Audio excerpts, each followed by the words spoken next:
There's nothing like playoff hockey, and the battle for a spot in the Stanley Cup final begins on the West Coast as the Blues face off against the Sharks in San Jose. That's game one of the Western Conference Finals tonight at 8, right here on NBC. Was not a great season for the Blackhawks, and Corey Crawford knows that all too well, but you know what? He's been able to erase the memories of the season by having some fun here at the Indianapolis Motor Speedway. He will drive one of the pace cars today, and he even got to meet the pole sitter, Felix Rosenquist, as well. He has had a fantastic weekend, and Kevin Lee has more on that. Kev? And Corey Crawford has plenty of experience performing on the big stage as a two-time Stanley Cup champion goaltender. So what about performing on this big stage in a pace car leading a race? I'd say this is a little more nerve-wracking. I've been able to play in some big games, but coming here, I'd say the butterflies are definitely showing up again. Have you watched IndyCar before? Are you familiar with it? Yeah, definitely. I watched, I'd say, more when I was a kid. Growing up in Montreal, I'd watch from time to time IndyCar and F1. I would be able to go to races at the track in Montreal. So, you know, I've always kind of had racing around, so I enjoy it. It's a cool sport, and I love cars too. So it's great to have you here. Good luck in the Corvette. Thank you. Appreciate it. Yeah, wishing him all the best. We'll keep an eye out for him as we get closer to the green flag flying. 4 races run in the 2019 NTT INDYCAR season, and 4 different winners representing 4 different teams. Joseph Newgarden, Alexander Rossi, Takuma Sato, and Colton Herder, the teenager who became the youngest ever to win a race in IndyCar history in Texas earlier this year. And Newgarden comes into this 5th round boasting a 28-point advantage. But the most recent winner is Alexander Rossi. He's speaking with Marty Snyder. And Lee, that big jump happened after his win at Long Beach. You know what Benny Parsons used to say the worst part about winning a race was?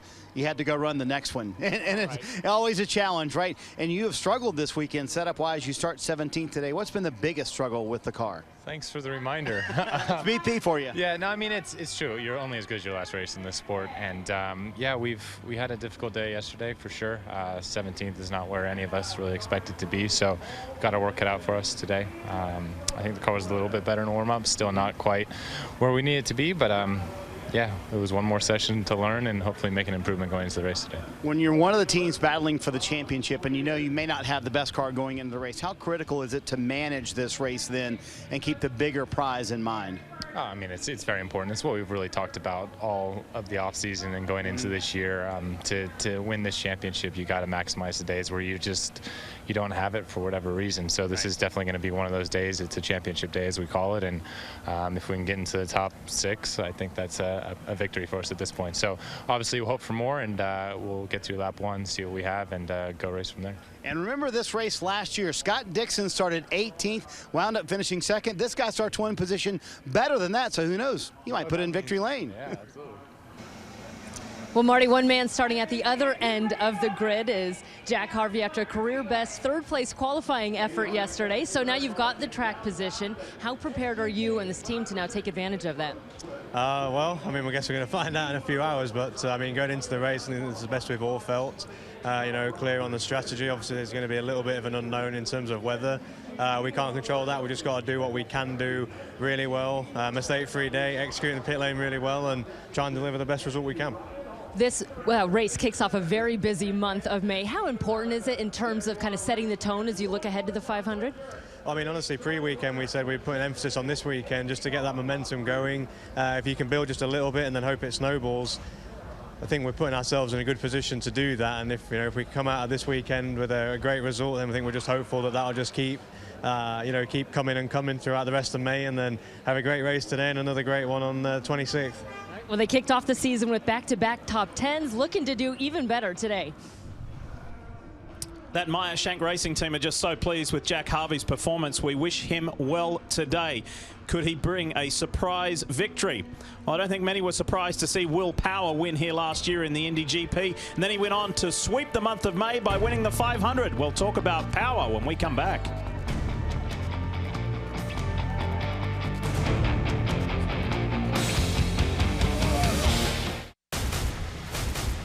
A textbook drive for Will Power. 56 of the 85 laps he led from pole position. You're the man, Power. Nice work. I've never driven so hard for an entire race. Good job, boys. You are not recognized until you win the 500. The greatest driver of his era without an Indy 500 win. During that month, there was a lot of disappointment in my career to have won more races than anyone, but not have won that race. After 10 years of trying, Will Power wins the Indianapolis 500. Yes, gotta be racing back. He'll never be introduced the same way again. Hell of a job, big guy. I was wondering if I would ever win it. Yes, can't believe it. His intensity and determination is unparalleled, and he is the defending champ of the month of May, if you want to put it that way. And his Team Penske teammate, Simon Pagenaud, has been victorious here as well. You see all four for this weekend and the 500 Penske drivers, including Helio Castro-Neves, where they're starting. And the Team Penske drivers have an unbelievable record of victory here. Team Penske's won 4 of the 5 years. With a Penske driver who leads the points, here's Marty. That would be Joseph Newgarden, but yesterday he said, wow, 6/10 off. Where do we find that kind of speed? Kind of take us behind the scenes. Like, what does it look like when the team's working overnight to find that much speed, Joseph? This is always a tough weekend because when the car feels good and you're relaying that feedback to the team, it doesn't give you a lot to work on. You know, I'm happy with the balance. I like the way the car feels, so where do you go find speed? Then you got to explore a bit. You got to look at all the details. You got to start breaking down the sectors. Where are we losing? Where are we not? It's just a lot of work to try and figure that out. You talk with your teammates. It's nice having Helio here this weekend. Yeah. Get another voice, another opinion to kind of listen to. But we'll get there. I think we've needed a little bit of work on our road course car. I think we've improved in a lot of areas as a team, but we're just a little bit behind here. So, look, we'll catch up. This is the best of the best. I'm excited about my Fitzgerald car. It looks good. We're going to make something happen today. Last Saturday, you were at the Kentucky Derby. I want to know what your first Derby experience was like, but unfortunately, your social media post, that was, this is what it looks like when you think you have the winning horse in the Derby. I was so excited. Look at, I thought I was going to win $600. I was literally first in line to get paid. I was ready to go with everyone else, and then they start talking about blocking. I'm like, what is this? Isn't car racing. I didn't even know blocking was a thing in horse racing. So sorry to all the horse racers. I'm unaware of how it works, but I had a blast. So cool. It's like a little mini Indy 500. You know, the place is very small, but they pack everyone in. It had that same vibe that you were building up to a big event and a big moment. And I think a lot of people hopefully that tuned in for that are going to tune into the Indy 500, and I'm excited about it. He's hoping for a lot better day than maximum security. No blocking for Joseph Newgarden, Kevin. Well, Will Power has been accustomed to starting out front, so now starting from the 6th position, you're going to have to deal with the chaos at the beginning. What do you expect? Yeah, I mean, exactly that, a bit of chaos. I got a spotter up there. Yeah, he'll let me know if someone's charging down the inside, but just got to find the right gap and be smart in the first corner and try to get through, man. Like, try to get through without clipping your front wing or anything like that. It's no use in ruining your day straight off the bat. The pace has not been what you expected. Do you think you found anything for the race today? We definitely changed the car a lot last night. It's a different philosophy. Felt reasonable in warm-up, pretty good. So, yeah, we'll see how it pans out. It's hard to tell. We're standing on the yard of bricks. Will Power kissed them after winning both races here last year in the month of May, Diff. And Kev, this was not only a game-changing month and season-changing month for Will Power last year, it was a life-changing month for him to get it back in the points with this race and then go on and win the Indy 500. With weather coming, and weather is coming fast, what have you got to do strategy-wise? Well, I think for the drivers up front that are starting on the softer red tires, they can have the advantage, and if it rains, you don't have to run the black. So I'm looking for that. There's a few cars lower down, like Rossi, starting on the harder black tire, probably hoping it stays dry a little bit longer. Weather is going to tell us everything today in terms of how things play out. So, PT, you're one of those big-name drivers coming from the back. What do you do with weather in mind? Well, you got to play what the weather's going to do, and I sense that Rossi is thinking championship because normally he's Mr. Excitement. So I think he's going to be a little bit more conservative today. All right, we'll see. It sets up for a pretty fascinating story, doesn't it, in the Indy Grand Prix of Indianapolis. When we come back, a man who has traveled just about as far and as fast as these drivers here, Mike Tirico, when we come back.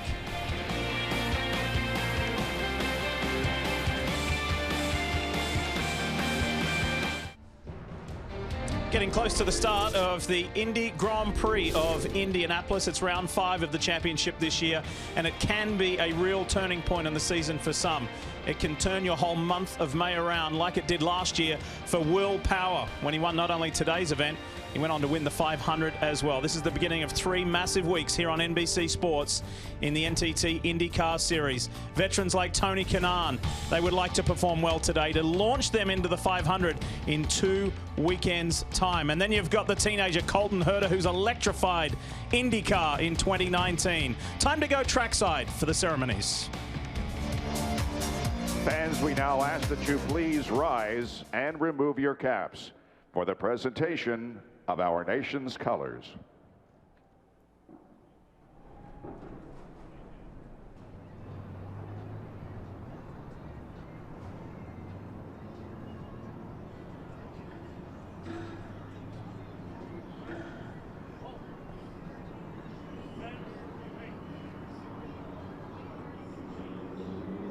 Now here is the pastor of One Fellowship Church, T.C. Taylor, for today's invocation.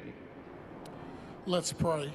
Father, we thank you so much for today. We thank you for this opportunity to come together and enjoy the sport of racing. God, I pray that you would be with the race car drivers today, that you would protect them and watch over them today as they go through the race, Father. And Father, we pray that everyone here would have a good time. And it's in the name of my Lord and Savior I pray. In Jesus' name, amen.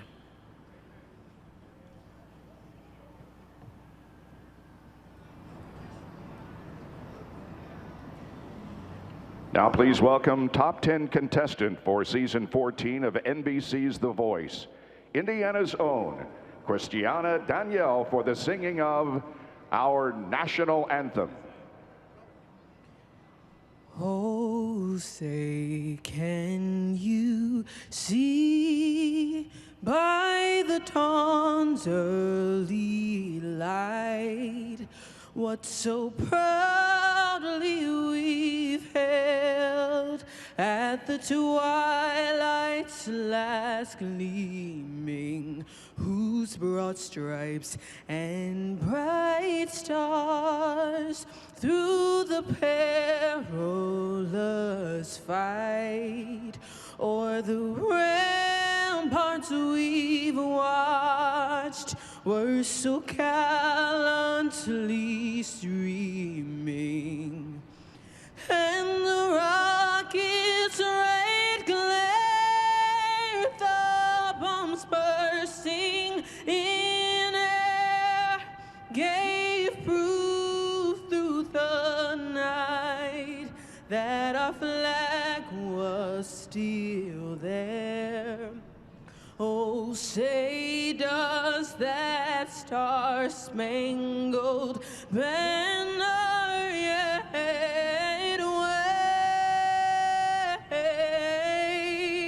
wave o'er the land of the free and the home of the brave?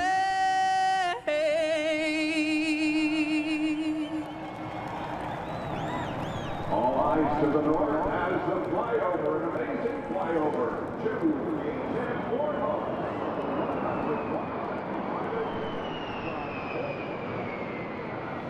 There aren't too many people here that need reminding it is the month of May, and especially not Mike Tirico, fresh from the Kentucky Derby. I said before, you've done as many miles, you travel as fast all over the country and the world as these guys. Welcome. We're super excited to have you host the Indianapolis 500 this year. How about your excitement level? I'm looking forward to it, Lee, being with all of you, Townsend, Paul, the rest of the team, but also the folks of Indiana. I've been here since early this morning and walking around, just walked the grid a short time ago, and that excitement, even for today, is really palpable, and it's a great sense of it's an owned event, owned by the people of Indianapolis, and they're so excited to welcome you. Thanks for coming, and they want to tell you I've been here for 25. This is my 43rd. There's great passion for this event, unlike almost any other event in the country, so for us, it is a thrill to look forward to a couple of weeks from now. And as the old adage suggests, if you don't know, you should ask, and I wasn't sure if you'd been here before. When I asked, had you, and you said, well, I have, but not to the 500. Do you want to share that story? That's right. This will not be the first time I've been on live network television from the Indianapolis Motor Speedway, I did this then senior golf tour, 2 events at Brickyard Crossing. There's 4 holes, as you know, are inside the 2.5-mile oval. So it's not my first live broadcast from Indy, but it's the first one that really counts. And things will move just slightly faster. Yes. Hey, we're also very pleased and excited, this has gone out publicly and a lot of people are aware of this already, but you're going to be flagged by Danica Patrick, Dale Earnhardt Jr. We've got a full cast. Rutledge Wood coming as well, and I know Danica's thrilled to get here. We'll be here next weekend as the field is set, and that's an exciting afternoon. We have come up next Sunday, noon to 3, being with all of you, and then, of course, before the race, we'll have everyone here. There's such joy and excitement about the 500, coming off the Kentucky Derby at the start of the month, and I thought it was said very well by Joseph just a short time ago in the interview. It's a small version of the Indy 500, and that's exactly what we see behind us, and we'll see. So we're all looking forward to bringing that to everyone. Even the non-hardcore racing fans know Indy 500 Day is a special day, so we're thrilled to share it with all of you guys. And just a great personal point for you two to rack it up with Olympics and Super Bowl and Kentucky Derby. It's just another marquee event for you as well, right? And the best part is today, I'm going to be a fan. I'm actually going to sneak upstairs where the spotters are for a little bit. I'm going to move myself around, so I'm going to have a good time. So you guys work your good. Yeah, we'll go to work. Exactly. you relax and enjoy, but you've been working flat out this year. Mike Tirico, and you'll see him next weekend on pole day, qualifying weekend, and of course race day for the Indy 500 on Memorial Day weekend. Well, helmets are on, drivers are in cars. Indy Grand Prix of Indianapolis when we come back here on NBC.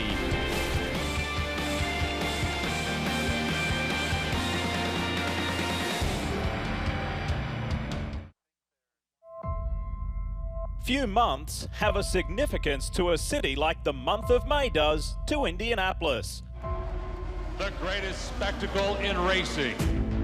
Once May hits, anticipation starts to build for the last weekend of the month and the Indianapolis 500. Drivers, start your engines!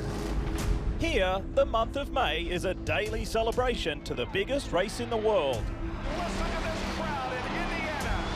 But before attention is focused on the 500, drivers look to start the most important period of an IndyCar year with a victory on the Indianapolis road course.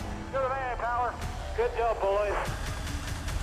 Last year, Will Power began the month of May with a win on this special circuit, his 3rd in 5 years. Then capped off May by winning his first Indianapolis 500. After 10 years of trying, Will Power wins the Indianapolis 500. Yes, gotta be respect. Is it May yet? You bet. And today, it's the IndyCar Grand Prix of Indianapolis.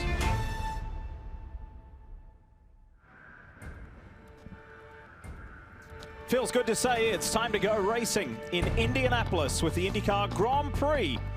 This is round 5 of the 2019 NTT INDYCAR season. Ready to go on the Indianapolis Motor Speedway road course. A little bit of the oval, majority on the interior, twists and turns. Now, one thing we will be keeping a watchful eye on today is the weather. We spoke about it in the pre-race show. It is coming. Percentages almost getting there, like kind of 50-50. We will see. But will we race dry or will we race with a little bit of rain is the question that needs to be answered to spice things up even more than they have been after qualifying. A very mixed field, mixed grid. Drivers in unusual positions. Youngsters towards the front, veterans and champions down towards in lower positions than they used to be. And a rookie is on the pole position. All of the ingredients are there for a fabulous day. Well, the way this course works, 6-7 wide on the start, it'll funnel down to 1-2 wide, and that's where the drama is going to happen as you see Helio Castroneves electing to take this Grand Prix to get ready for the big race at the end of the month. And this guy's been fast, Paul. Will Power. Absolutely. He's had an up and down weekend so far. He's been up and down. He says his car's okay, not particularly great, so he wants to survive that first corner. But getting through that first corner is going to be the first obstacle because we've had many crashes down here at turn 1. This is a hot spot for sure. Turn 1 at the Grand Prix of Indianapolis, you can almost bet that there is stuff going to happen. But as far as Penske drivers, and we just saw a couple of concerned, this has been a phenomenal venue. because Penske drivers have won 4 of the 5 runs so far.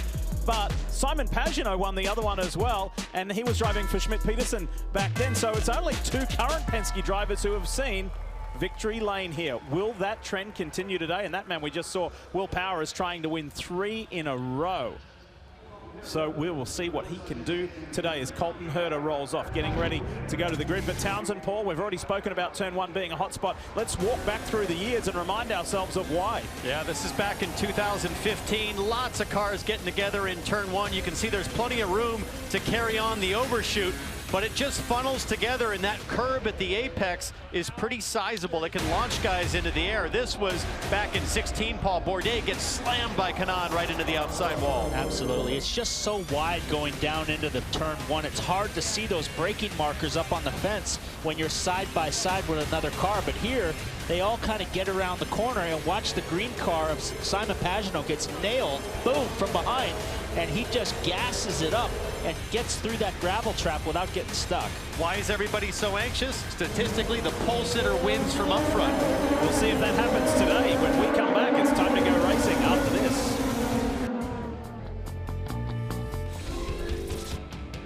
Back at Indy at the Brickyard, and moments away from seeing cars roll and grid up, form up for this Indy Grand Prix of Indianapolis.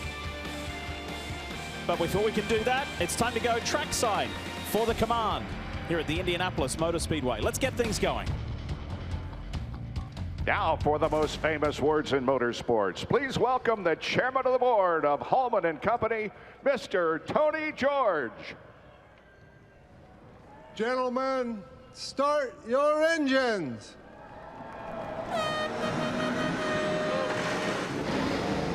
You see the All Ganassi front row with Scott Dixon and Felix Rosenquist, and these guys are hoping to play nice going into turn 1.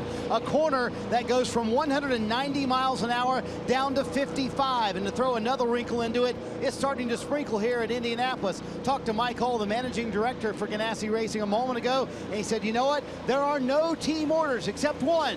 Do not wreck each other, Kevin. Right behind the Ganassi cars, a pair of young drivers. Jack Harvey, his best start for Meyer Shank Racing. In third, they won a result. And Colton Herder has been fastest all weekend. The last time he started fourth, he won as an 18-year-old in Circuit of the Americas, Kelly. But Ed Jones is lined up 5th, easily his best starting position of the season, which he says should make life that much easier. It has been a miserable start to the season for this driver out of Dubai. He looks as this as his best chance to right the ship, Robin Miller. The official name of this race is the INDYCAR Grand Prix. The unofficial name, the Team Penske Benefit. There have been 5 races. Roger Penske's cars have won 4 of them. 3 by Will Power. But today they got their work cut out for them. Power starts 6th. Simon Pagenaud, a 2-time winner here, starts 8th. Point leader Joseph Newgarden starts 13th. 3-time Indy 500 winner Elio Castroneves starts 15th. How are they going to get to the front? Red tires, maybe a little bit of rain, Lee Dippy. I think they're doing a rain dance. There's been so many interesting stories this weekend, Robin, just like Andretti Autosport not getting into the fast 12 in qualifying. Speaking of Andretti, there is the 1969 winner of the Indy 500, Mario Andretti. Hopefully you watched Drive Like Andretti before this, and going for a ride in the Honda 2-seater with Mario is Joe Rady, of course, from Rady's Rides on YouTube. Hi, Joe. Hey, Lee, what's going on? This is a dream come true. Being driven by Mario here in Indianapolis. I love it. There, he's already getting on it. I told him not to hold back. Unbelievable, the G-forces going through this left-right transition. Amazing. I love this. Thank you, Lee. We're going to give Joe an unofficial award. I think that's the best Honda 2-seater commentary we've ever had. And a left front lockup from Mario, so no question he's pushing it in these cold conditions. So Corey Crawford of the Blackhawks getting the rare opportunity and special opportunity to drive one of the pace cars. Sarah Fisher is driving the other one, and the official one, if you like that, to control the field. But this is, Corey's a big car guy, by the way. I didn't know that. I learned that this weekend, so this is a massive opportunity. And what a joy. There is Sarah right behind him, controlling the field, and immediately behind her is the pole sitter. The first-time pole sitter, Felix Rosenqvist of Sweden, driving for Chip Ganassi right alongside the 5-time and reigning champion, his teammate, Scott Dixon. Got a couple guys with lots of experience. Dixon there, power coming from row 3, but they're sandwiched or sandwiching 4 young drivers trying to make a big result today. Finally, a good qualifying effort for Simon Pagenaud. That's one of the better ones this year for him. Marcus Ericsson with a good start. That's his best start of the year as well. Back in row 6, Spencer Piggott has showed a lot of speed, teammates to Ed Jones, and then the horsepower, the big heavyweights back here in 7, 8, and 9. You've got Newgarden, Castroneves, Hunter Ray, and Rossi, all multi-time IndyCar race winners, along with James Hinchcliffe. It is one of the more mixed up grids that we have seen. Young sensation Pato O'Ward back there on the 10th row with Zach Veach, and then you've got Marco Andretti and Tony Kanaan right at the back. They will be trying to make amends for a frustrating qualifying.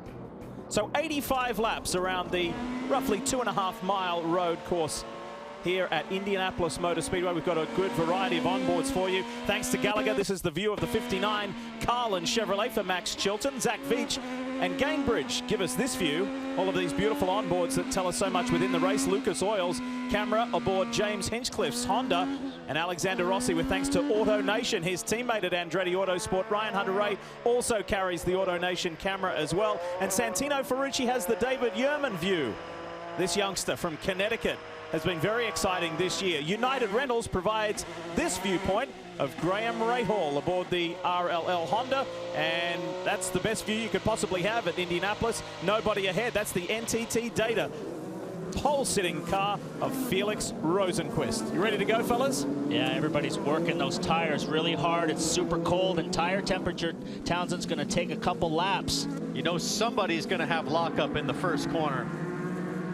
It's an all Ganassi front row. The bright blue car is Felix Rosenqvist. The orange and blue is Scott Dixon. The pink machine behind is Jack Harvey, and then teenage sensation Colton Herder. This is the Grand Prix of Indianapolis. Let's go, and Jack Harvey with a great start up the inside.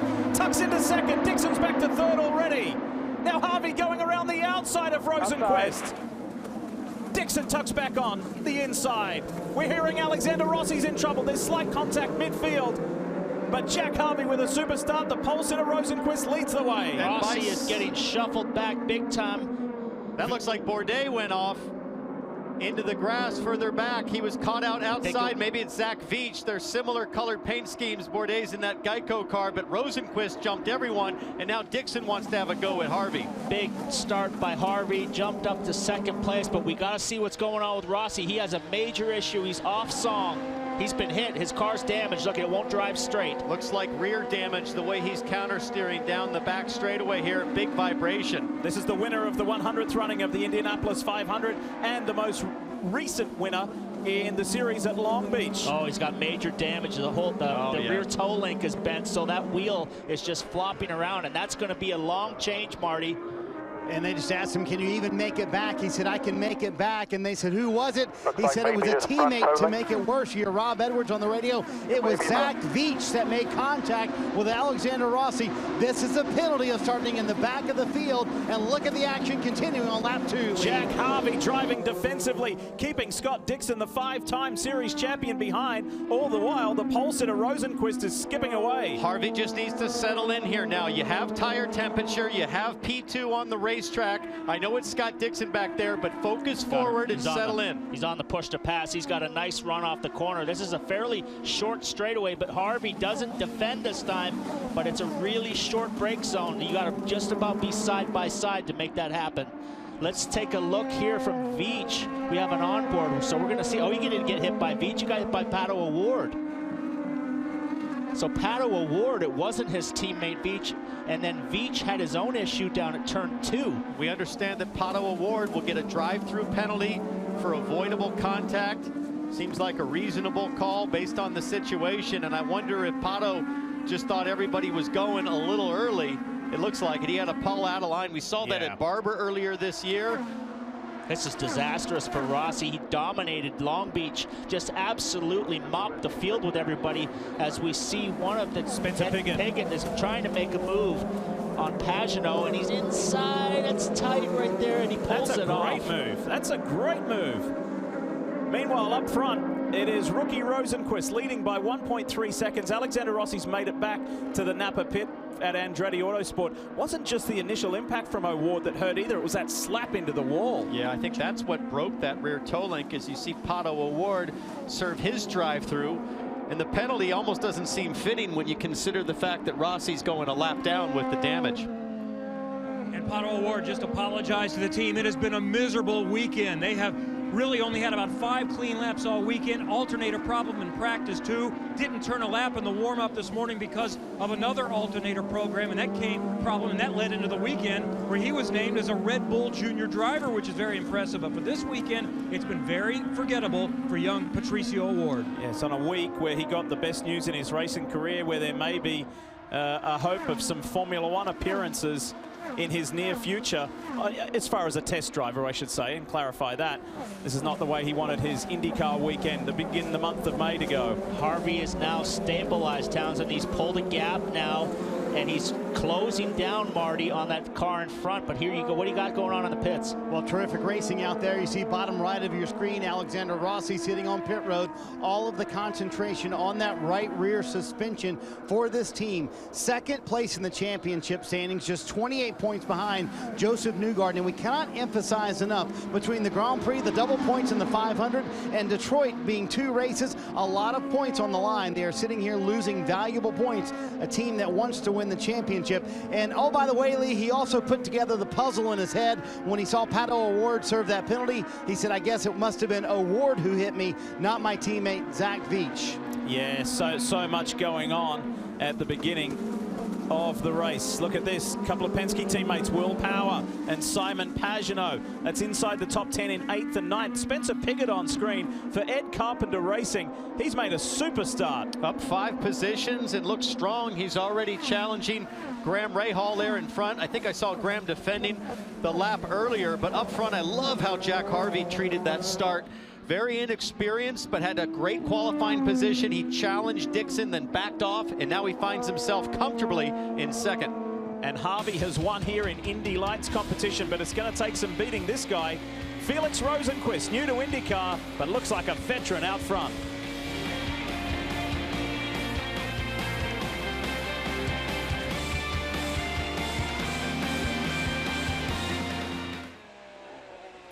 The Gainbridge onboard camera view of 24-year-old American Zach Veach driving for Andretti Autosport, who was right there. He was there to see his teammate get hit, Alexander Rossi, right at the start of the race. Here comes Patricio O'Ward. Zach's right beside that. Yeah, Ward looked like he was on the gas early. He hung back there, Townsend, and got a little run at it, and nobody went, and just plowed right into the back of Rossi. And as we get down into turn 1, there's Veach on the inside, on the curb. He checked up big time. He gets, I think, bounced right here by somebody. Boom, got a little tap, and through the gravel. This is what it looked like for young Zach. Elio Castro Neves there. Marcus Ericsson goes to the inside of Castro Neves. Wait for it, wait for it. On the left. Boom. Doesn't take much, just that little tap on cold tires got him sideways, but Felix now is starting to stretch his legs out, making that fuel mileage, and then we got Harvey there, followed by Dixon, followed by Colton Herder. What a start. Just looking at that replay of the start, Jack Harvey almost had an opportunity, Townsend, for what you were predicting Scott Dixon to do to Rosenquist, go around the outside, which just gives you the inside run for turn 2. He almost got there, but not quite, but a fabulous start from the British driver. Yeah, he made a smart decision down there, and I think Dixon just really got jumped a little bit by his teammate Rosenquist on the start. There you see Jack Harvey in that Drive Pink Auto Nation Sirius car. Both of these guys, you see the brakes glowing red. Both of these guys. Those brake zones in with that feel safe. Roll that speed through the apex. Both of these guys ran each other in Indy Lights right here at this track. It has been a dream for a long time for Michael Shank, a former racer himself, to have his team long time in sports car and in the past 2 seasons coming into IndyCar just to compete here at the Indianapolis Motor Speedway. Kelly, I'm sure he is overjoyed with his driver's start to this Indy Grand Prix. Well, it's been a dream start to the weekend, hasn't it? And as we were watching those replays of the start, you guys were focused on the back of the grid. Michael Shank, team motor there for Jack Harvey, watching action up front. What did you make of the move Jack put out there to grab second?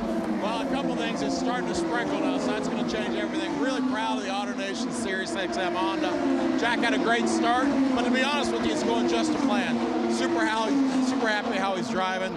I'm telling you, this is going to get interesting, folks. When this rain comes, I don't know what to expect. Well, are you doing your rain dance? I mean, are you hoping for this? No, I'm doing the non-rain dance. Our car's good in the dry. But, you know, Jack's English. He's like a fish. So hopefully, I don't know, we'll be good either way. But just know this, Jack's never been in the car in the rain, ever. Wow. So. All right, well, we look forward to that if it happens. And this team has been elated all weekend, starting with that 3rd place qualifying effort, and then listen to the radio at the start of this one. Guys, good job, my man. Focus forward. Focus forward. Guys, I wonder if anybody anticipated. So far, sticking to the plan we set up. All good. Go forward. Great job, Jack. Remember your bars. We saw you move them a little, but you got some tools there to play with. I'm wondering if any of these guys anticipated this rain coming and have kind of gone to a hybrid rain setup, stood up the cambers, toes a little bit, tried to get ready for this to come. Because if it comes, look at it, there we go. Marcus Ericsson, turn 14, the last turn on this track. He's gone skidding across the grass and into the wall. You're right there, bud. That's a big hit. Yeah, it's a fast corner onto the front straightaway. Yeah, I'm okay. It's a flat-out corner. That's a big hit. We've seen moments. Alexander Rossi in practice, Scott Dixon. We've seen moments of guys getting loose there, and I can only wonder if just a tickle of moisture made the difference there to put Ericsson into the wall. So this is the last corner. He just got loose right away. Lost it all the way across the grass, all the way across the speedway. Whatever the car was in front of him, I think it might have been Will Power, it got loose as well, was able to regain control. Ericsson did not, and his race ends now.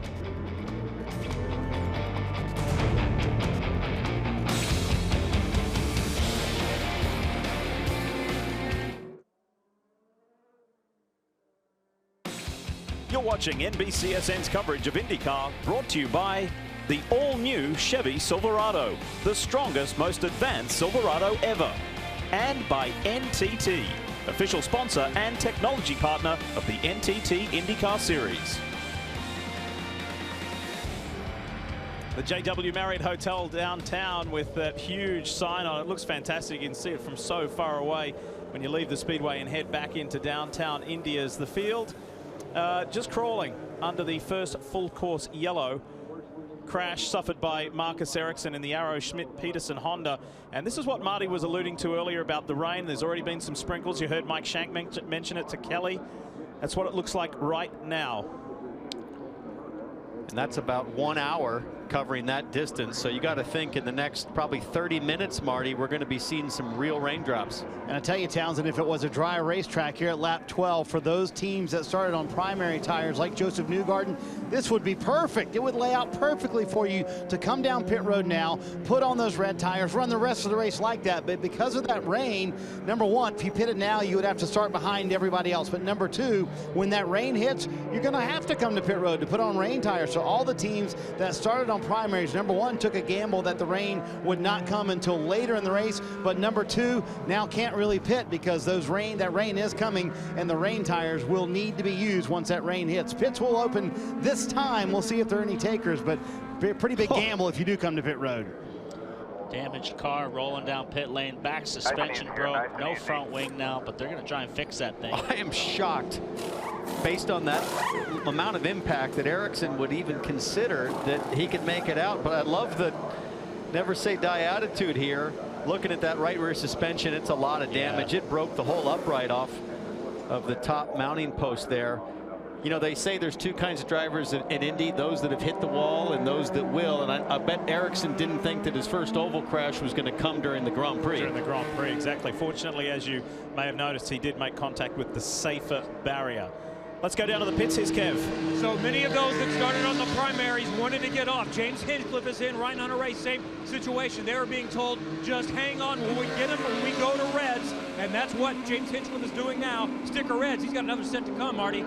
Joseph Newgarden coming to pit road. You see the big wing adjustment. They know the rain is coming, but they wanted those red tires on him leaving pit road. When Tim Cindric called him down, he said, hey, no one else came in front of us. He said, I know. Let's just get on these red tires, see what happens. So Townsend, you're going to be behind a lot of traffic, but you got those quicker red tires. How do you play the game for the championship leader now? You absolutely push hard right now for Newgarden and Hinch. All these guys on fresh reds make track position, and then if the rain comes, everybody's going to have to pit anyways. It's probably worth the risk. And as we thought, the day is done for Marcus Ericsson in the Arrow Schmidt Peterson team.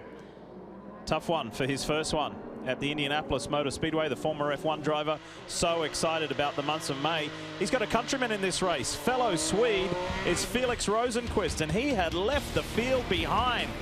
First pole position yesterday. Could he get his first win today?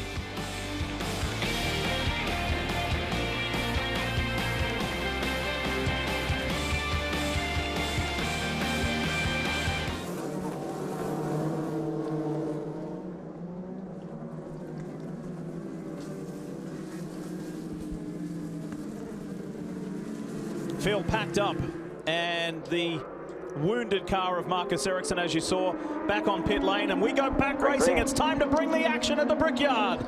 Felix Rosenqvist leads the way. Jack Harvey defends from Scott Dixon, but he may not have a choice as Dixon blows by into second place. Dixon might get the lead. He's in there. Oh, Rosenqvist he's locked up on the kitty litter. Way wide. There goes Dixon. Colton Herder goes spun. around. Wow, that is no, the trademark of a 5-time champion. And Helio Castro Neves is caught up in this turn 1 incident as well. I think that might be Hunter-Reay. I think Hunter-Reay clipped the stalled car of Colton Herder. And Paul, I can't believe how much dust came up from that kitty drive from 2 days ago. It's been there all weekend. And Scott Dixon, they're full course yellow, so Scott Dixon got a beautiful restart. Perfect double draft off of Harvey. Harvey defended to block, and then he was able to suck right up behind his teammate and get in there. Rosenqvist went super late on the brakes, locked it up, and just opened the door wide open for Dixon. I'll bet Rosenqvist is just in a state of shock right now. I said earlier today off air, this will be one of the, if not the greatest test of Felix Rosenqvist's career. Starting alongside a 5-time champion at the Indianapolis Motor Speedway, and see how you go. Well, he just found out the reason why Scott Dixon is a 5-time champion right there. No push to pass. Scott Dixon had an amazing run down the front straightaway. I couldn't believe the speed, but you can see Rosenqvist locked up there. Colton Herder gets clipped by Ed Jones. Well, I think he made contact with Harvey as well. Harvey turned in on him. He was there at the curb, and then we see. Oh. That was Hinch that hit. That was James Hinchcliffe that hit Ryan Hunter-Reay, Paul. Then Hunter-Reay spins and then goes into Colton Herder. Poor Colton Herder's thinking, I'm a pinball today. Watch behind here if we can see Harvey at the apex right here. Boom. Just chops off Colton Herder and spins him around. Now here's the question, was all the white smoke purely tire smoke from Rosenqvist, or was it some of that oil drag? Watch Herder, the green car at the apex.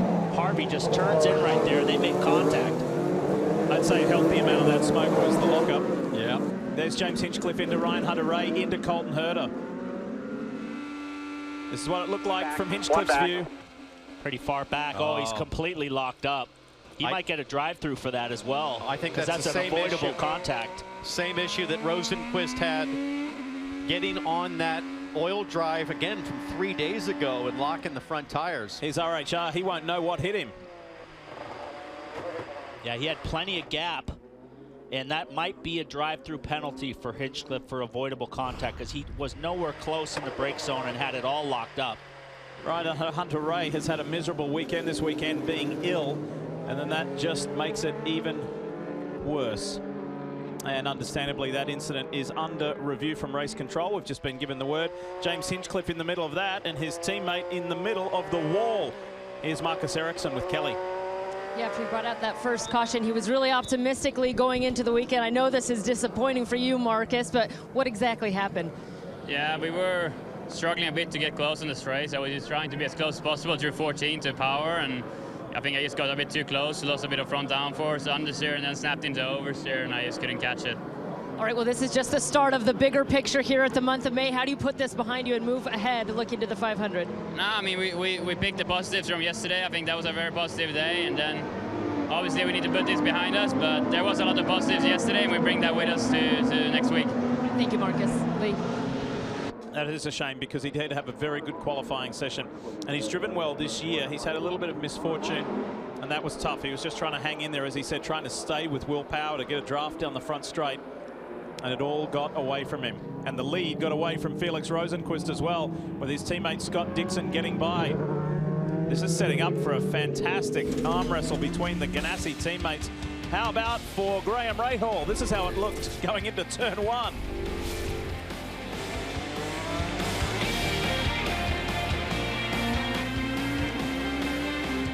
The 98th running of the Indianapolis 500. The green flag is waving. Castro Neves. Can he hold on to position? Oh my goodness. Wow. He made it. He did it. What a gutsy move by Ryan Hunter-Reay. They're coming to the line, and Ryan Hunter-Reay did it.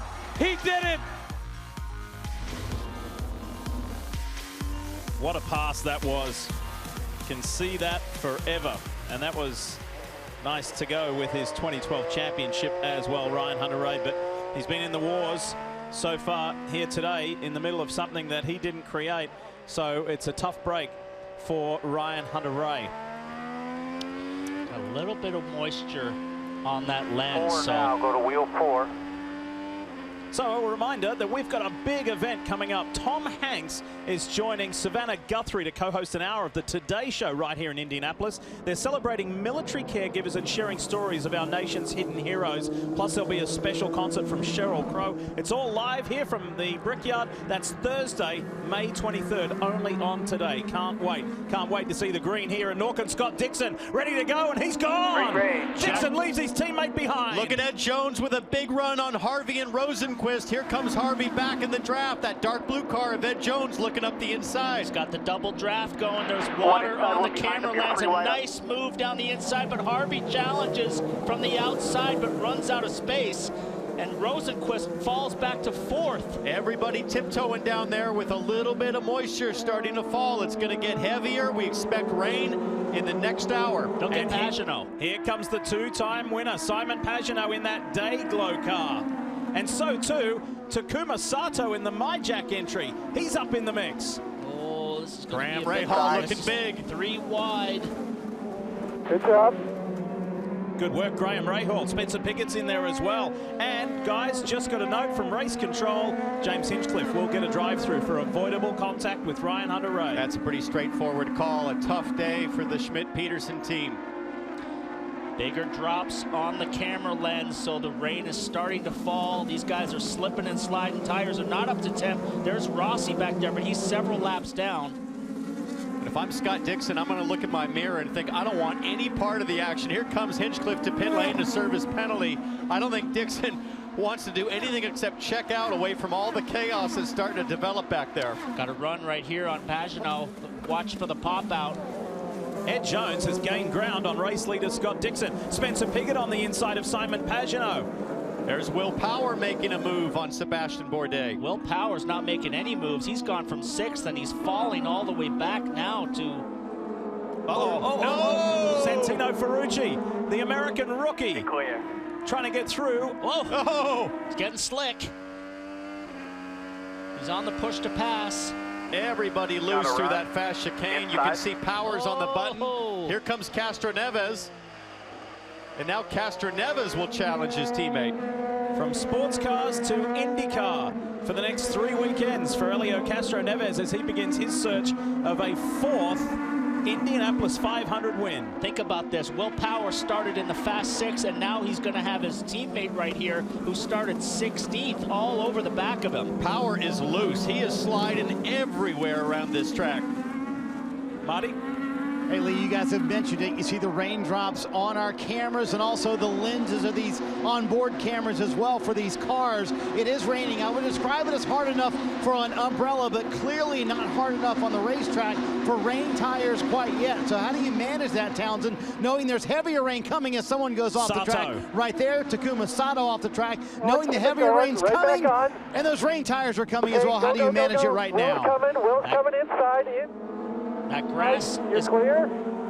The grass is wet. He nearly lost it getting back on the track, but this track right now is getting treacherous, Townsend. Well, all these guys know you cannot put rain tires on until you start to see some spray. If you put them on too early, you will destroy the soft treads of the rain tire, and then you'll be nowhere once it actually goes full wet. Santino Ferrucci on Will Power. What a move from the rookie. Two abreast through the chicane. There's only room for one car. Now Will Power's under threat from his teammate. He blocks him off right there big time. He goes for the outside. He has to back it off right here. And this is where it gets really tricky. You come off of that new sealed pavement, that penetrant they're calling it, and this is the trickiest corner on the track right now, this fast sweeper where Ericsson lost it earlier. While all this is going on down in 12th and 13th and 14th place, Ed Jones for Scuderia Corsa and Ed Carpenter Racing is within half a second of Scott Dixon. What a run as Newgarden tries to fend off this challenge from Zach Veach. Veach, nice move around the outside. These guys in the back are really running hard. Will Power really loose coming off the corner. Veach now closing in on him quickly. What a contrast within 12 months for Will Power. He dominated this race last year. He's got to run. And he is just trying to hang in there. He's struggling in 12th, started 6th.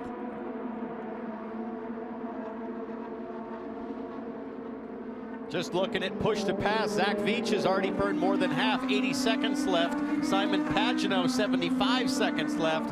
So a lot of guys on the button early trying to make track position. You get 200 seconds of the push to pass. Gives you about 60 extra horsepower. And you can use that in as much as 20-second bursts. There comes another front straightaway. It kind of, you get a little bit of a break, and then you know everybody here in this group is going to be pushing on the button down the long front straight. Here comes Veach with a really good run. This is Simon Pagenaud side by side with Sebastien Bourdais, the two French drivers, down into turn 1. Meanwhile, back in the pack, here we go, 3 wide almost, heading down into 1. Power. And then Zach Veach, then Joseph Newgarden, Pato O'Ward making a move further back.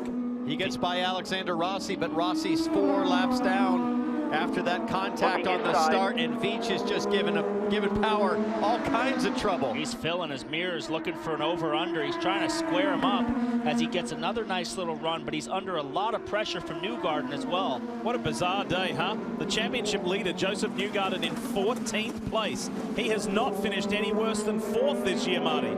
Will Power struggling in front of him, his teammate. They think they have some front wing damage. The team furiously trying to get some pictures of that front wing as best they can. They've in fact think that Joseph Newgarden will go by him in a moment, and they told Newgarden, hey, when you go by Power, look at that front wing. We can't get a definitive picture of it. We don't know if it's damaged or not. For Joseph Newgarden, they started on the primary tires. If it would be a dry day, they would run reds for the rest of the day. They've gained some ground since they came down pit road. Meanwhile, Ed Jones up in 2nd place. Here's some radio from that team. Give me power, I want to get him. No, stay off the overtake. 25 laps in, a lot of cars going to have to think about pitting really soon. And with rain, there you go, rain on the way. I can't think that anybody could justify going to wets right now. You have to stay on slicks.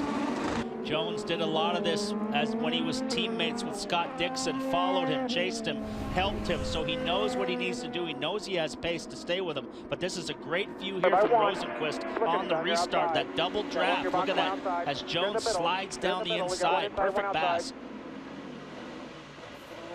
And good driving from Jack Harvey too. Gave Rosenquist a little room. There was a little bit of a nudge there. This is Graham Rahal on Simon Pagenaud. Contact right there. Lucky he didn't break the wing. 3 wide, outside. Break the wing or cut the tire of Simon Pagenaud. That was close as they come to cut pit lane, Kelly. Yeah, now we see some of those early pit stops beginning. That is Jack Harvey. He's going with slick red tires. This is Ed Jones ahead of him. Those are scuffed red tires. The rain has lessened ever so slightly. So these guys are back on those red alternate tires. Something happened with Harvey there where they jacked his car back up right at the end as O'Ward battling Veach. That's close. Slick red tires are going to be really hard to get up to temperature. I think the way to go, a lot of guys scrub tires, so you got a little bit of that shine off the tire as Pato gets by Veach. I don't know what happened to Veach. He was running with power, and all of a sudden he's not with them anymore, so I don't know if he had another off. Powers dropped even further back. Veach is 11th, though Ward made that move for 10th. And Newgarden has jumped up as well into 9th at the moment.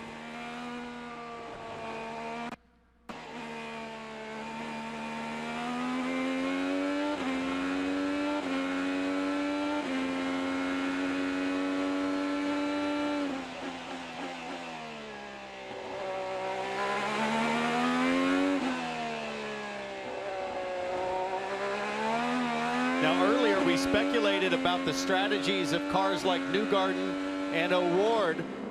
Here's Castro Neves on pit lane. And he's got Roger Penske, the captain, calling the shots for him this weekend. This is all just preparation for the Indy 500 for Helio Castroneves. And you see he's staying with those red alternate tires. I was just going to say, if rain comes a little later, could be great for Newgarden. Yeah. Because he pitted under that yellow. He got beat out by his teammate Will Power right there. So Will Power's gone now from 6th all the way down to the back of the field. Here he's pitting now, Marty.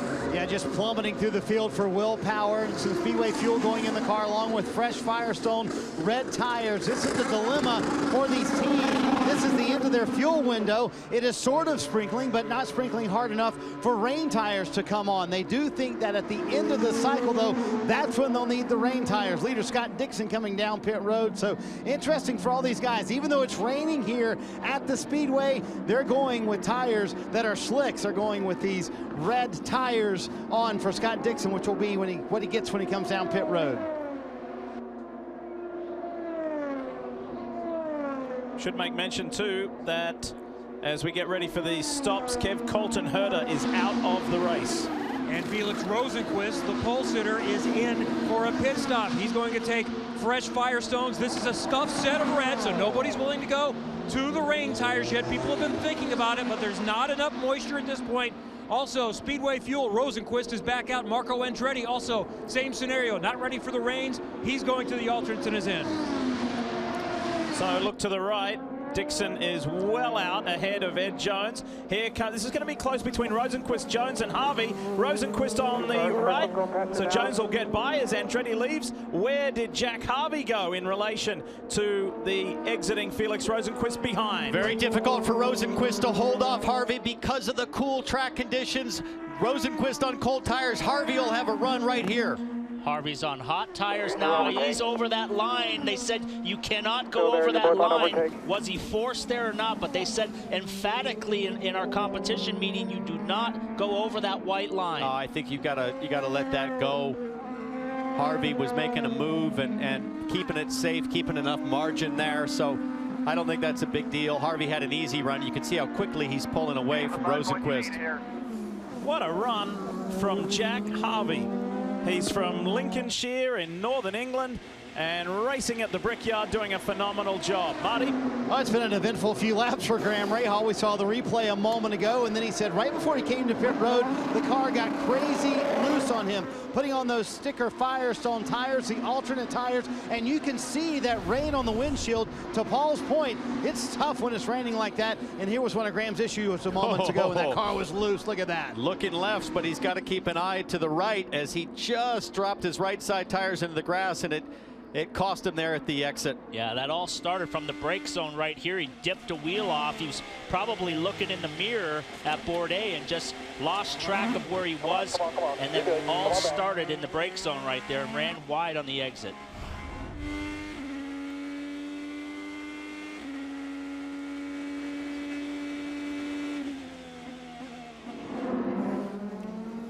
Teammates together on track as more raindrops are appearing on our various camera lenses here at the Indianapolis Motor Speedway. Huge break, as I said earlier, for Newgarden Award. This is a 3-stop race, and they've all made one stop now, and Joseph Newgarden legitimately leading by coming in early.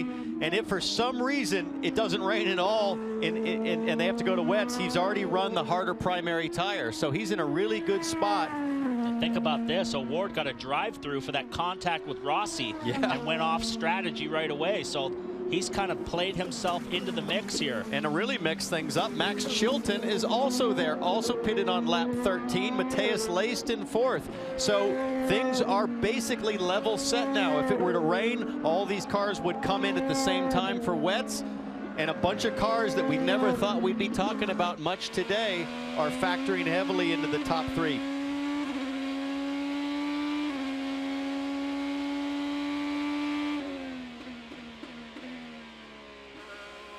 On board with Chilton, and Paul, you can tell that he's pretty gingerly entering the corners, rolling on the brake pedal, because it is slick out there. Ginger wasn't the word. He had a complete opposite lock there. How hard will it rain? Will it keep coming? And how well will these guys be placed? So much to play for. Approaching halfway.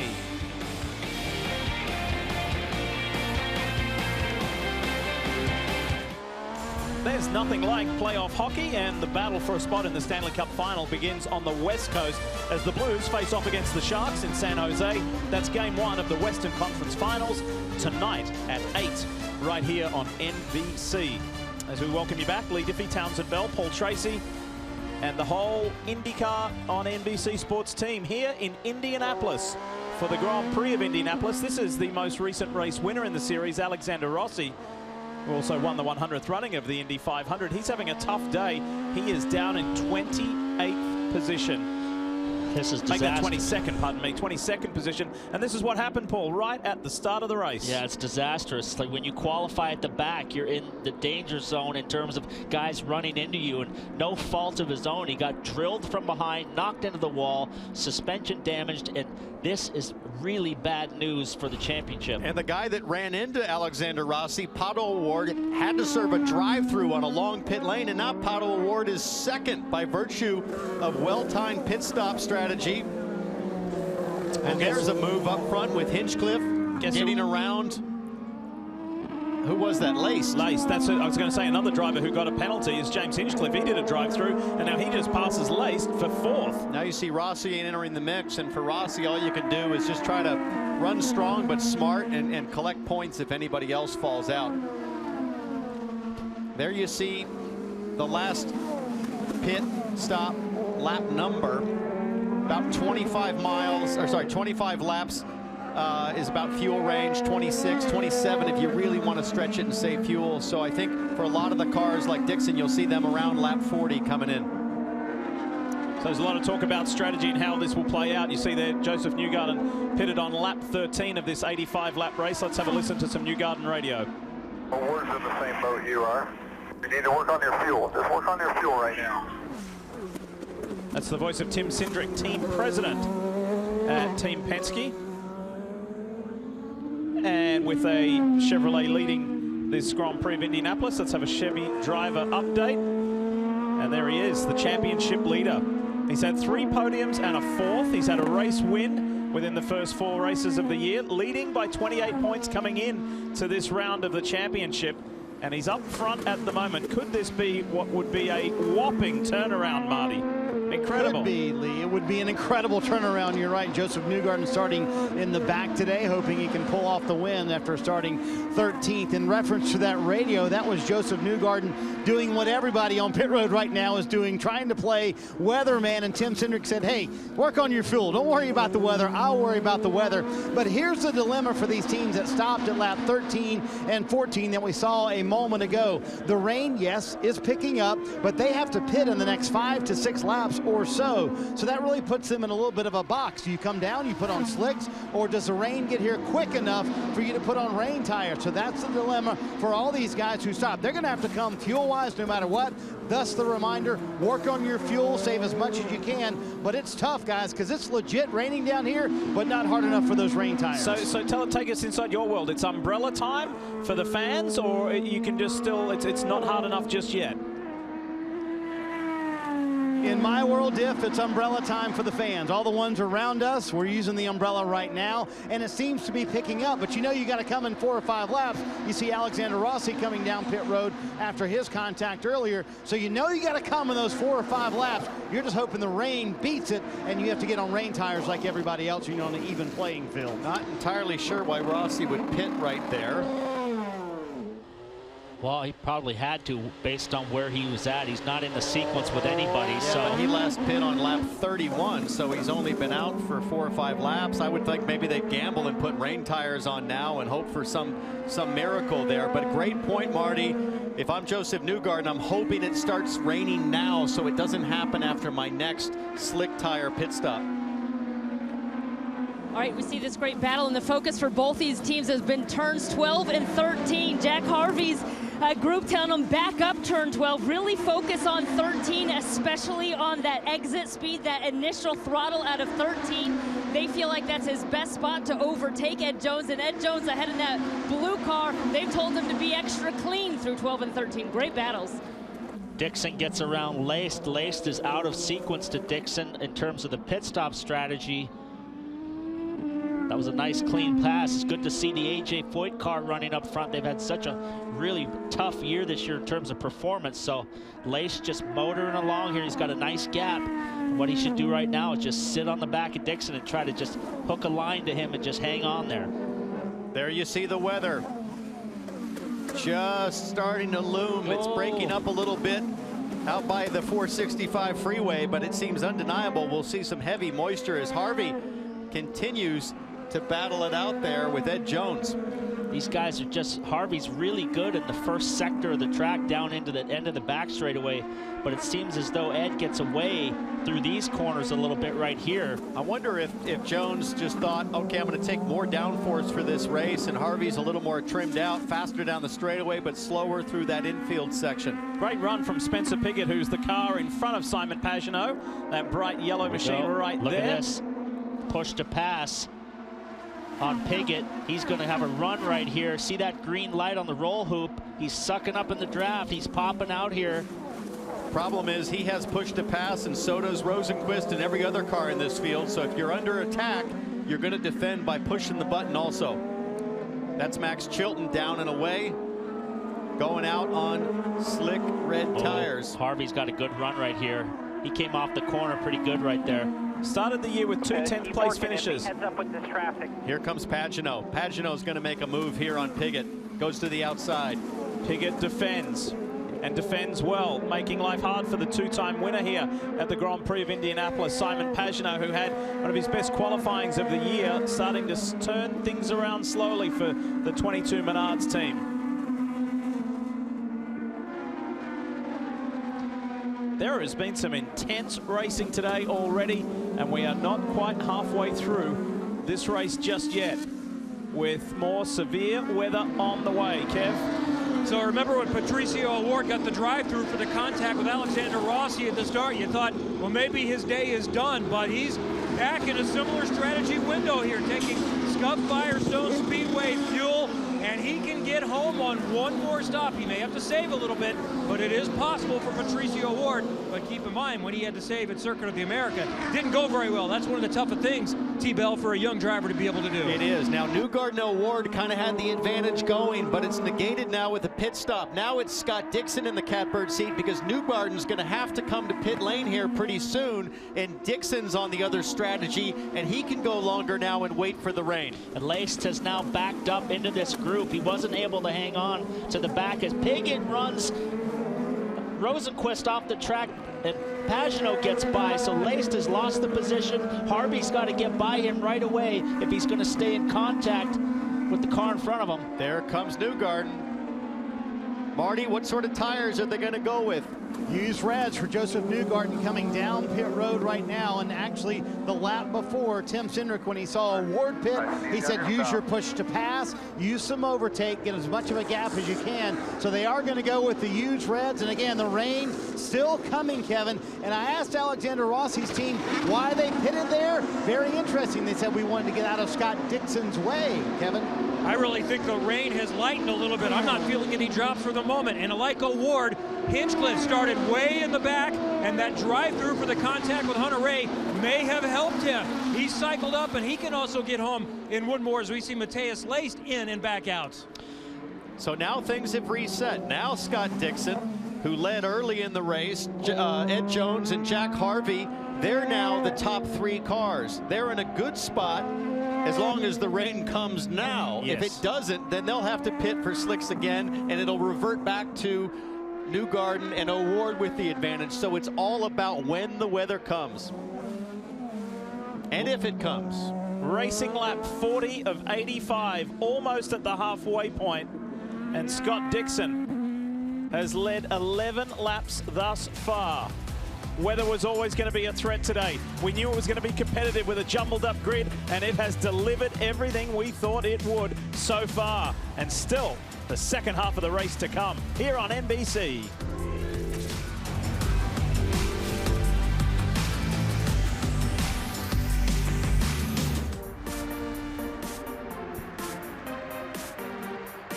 So this is weekend number 1 of 3 weekends here at the Brickyard, but it of course is all leading up to the 103rd running of the Indianapolis 500.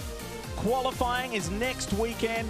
Join us Saturday on NBCSN at 5 o'clock Eastern and Sunday at noon to 3 here on NBC, and then 3 to 6 on NBCSN. It's the full weekend of qualifying covered with that kind of amended format on Sunday to determine the Fast 9 and the pole sitter, and also who will get bumped, who's going to make the 33. All part of a wonderful month of May, and it all kicks off here. Can't ignore this event either, the Indy Grand Prix, the 6th year this event has been run, and it's a proper full points round in the NTT INDYCAR Series as Ryan Hunter-Reay comes to pit lane.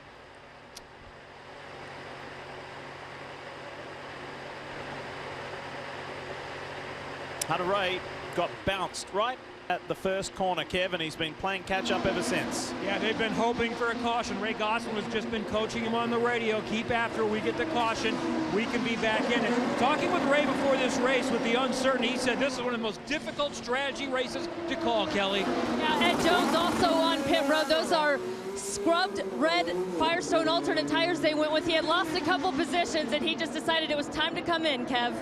There's a fire for Felix Rosenqvist as he releases. They'll keep going because that's the best way to put it out. But it's still blowing on pit lane. They'll extinguish it on pit lane. They told him to keep going. That's always the protocol. If there's a fire in the car, speed off, and the wind resistance will extinguish that. But scary moment here on pit lane for Felix Rosenqvist. And Ed Jones was just saying he had an issue on the left rear. I'm hearing it's the camber shims. He thought maybe he had a puncture, so keep an eye on that left rear on Ed Jones. We're missing what's going on out front. Dixon had a 6-7 second lead, and it's now down to 1.7. Harvey is flying as we look at Ed Jones right now, who had an issue. But Harvey has closed the gap big time on the leader.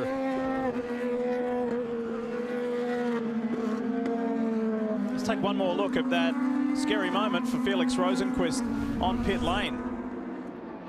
Huge fuel leak as the probe came out. Not sure if the Buckeye was caught open or if the probe was stuck. Yeah, there was a lot of fuel came out of the Buckeye. It was all over the bodywork, spilled into the header area, and that's what lit it off. Those vents, it'll blow out. Those black vents right there is what is some air vent for the headers. But look at this, as we go back to the leader, there is Jack Harvey right there closing the gap. He has closed that down by a second a lap. What a performance.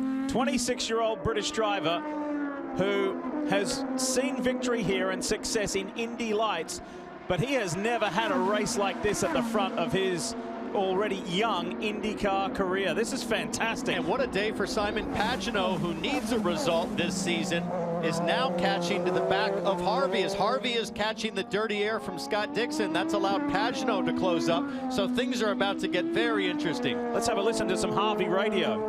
Great job, my man. You're quicker than the leader. Just ease up to him. Last lap for Dixon was a 1:12.2. Harvey was a 1:11.4, so nearly a second a lap quicker. Pagenaud was the quickest guy in the field right now at 11.0 on that last lap. So these guys are, look at the gap now, he's on him. Looking at the push to pass remaining, 112 seconds for Dixon, 73 for Jack Harvey. There are still 39 laps to go in this race, so Harvey has to consider carefully how to use the button. This is a huge confidence builder for Harvey to chase a guy down like Scott Dixon. When he gets there, he's going to have the confidence to try to make the move. And there's one young driver who would dearly love to be out there, Kev, but he is no longer in this race. That's Colton Herder. And he started next to Jack Harvey on the second row. So tell us what happened on the incident that put you out early in this race. Honestly, not too sure. I don't know if I was a bit ambitious or he turned down on me. I haven't seen a replay yet, but for sure got it. It's been disappointing last 3 races for both me and the team, and I apologize to them if it was my fault, but yeah, disappointing. We might be able to get the car back out. That'd be nice. Get a little bit more read on it and maybe learn something. I don't know. Colton Herder, one of the fastest this weekend, but unfortunately no result to show for it. Yeah, and that is 3 in a row. So a couple of race-related incidents and then a mechanical as well has seen him suffer that. Meanwhile, at the front, there is nothing in this between Scott Dixon and Jack Harvey. Fantastic battle up front, guys. Will Power, you hear him on pit road as Scott Dixon tries to hold on to the lead. It's been a struggle for Power, but that battle up front is fantastically. Dixon, Harvey, and all on pit lane and Pagenaud. 3 different teams, 3 very different drivers and personalities having a phenomenal scrap at the front of this race. Pressure's on for the pit crews. The 2 biggest teams, Ganassi and Penske, versus one of the smallest teams. The Meyer Shank car is there first.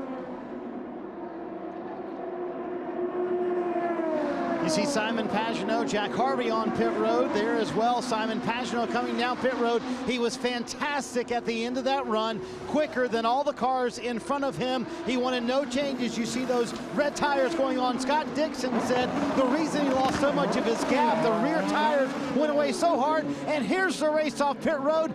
Dixon will be able to keep the spot in the lead, but Simon Pagenaud jumps from 3rd to 2nd. Going to be very slick on these new tires, and the rain's still coming down too. How about Team Penske? There was a little bobble on the left rear, but they still beat out Jack Harvey. So huge day for Pagenaud, still developing. And now Harvey's going to come under fire from, I think that's Max Chilton. Look at the experience of these guys out front. Series champions right here, and they're gapping Harvey on cold tires as Chilton now is getting a run on Harvey. Will Harvey defend? He does down the inside. He blocks the inside. Looking around the outside here. A couple of Brits here at the Indianapolis Motor Speedway going at it. Former F1 driver Max Chilton. Harvey doing a really nice job to keep it tidy. So difficult to build tire temperature on the outlap. Chilton has probably one more chance here. He's slowing up. It's almost like he's coming to pit lane or saving gas. Pit lane this time, probably. A little bit of margin if you can get a position. Got a little margin if you can get a position. What a run from Simon Pagenaud, chasing down Scott Dixon now, because spoke to Simon earlier in the weekend as we ride with Max Chilton, but Pagenaud said, I love this place, I love this race, and he just seemed like the Simon of old was back. And he's had a rough start to the season, but here he comes now, putting pressure on the 5-time champ. He is right there, and Scott Dixon knows that he is not a threat to him in the championship. If Simon makes a big lunge or a big move, we know Scott Dixon is smart. He plays the long game as he's gapped him a little bit now, but I don't think Dixon's going to really get into a wheel-to-wheel battle with a guy he's not fighting in the championship. So now up front, you've got Rahal, Bourdais, and Sato all on the same pit strategy. Last pitted on lap 28, so we might see them in the next few laps. Now they would be praying for rain, hoping that they could all come to pit lane together, and they would keep the track position. I wonder if we can get a report from the Ganassi team. Did Dixon wear those rear tires out? Because they really chased him down from a long way away. If this has felt busy today and fun, it's because it has been. Last year there were 214 passes in the race, period. there was 145 before we even got to halfway here today. Well, and with the question of weather and these alternate strategies, it just keeps flip-flopping who has the advantage based on when they pit. So right now we're looking at these guys, but the leaders on track are Rahal, Bourdais, Sato, then Newgarden because of pit strategy. How much will the weather factor in? We're looking skyward, and we're looking for those drops on the lenses. We'll update you when we come back.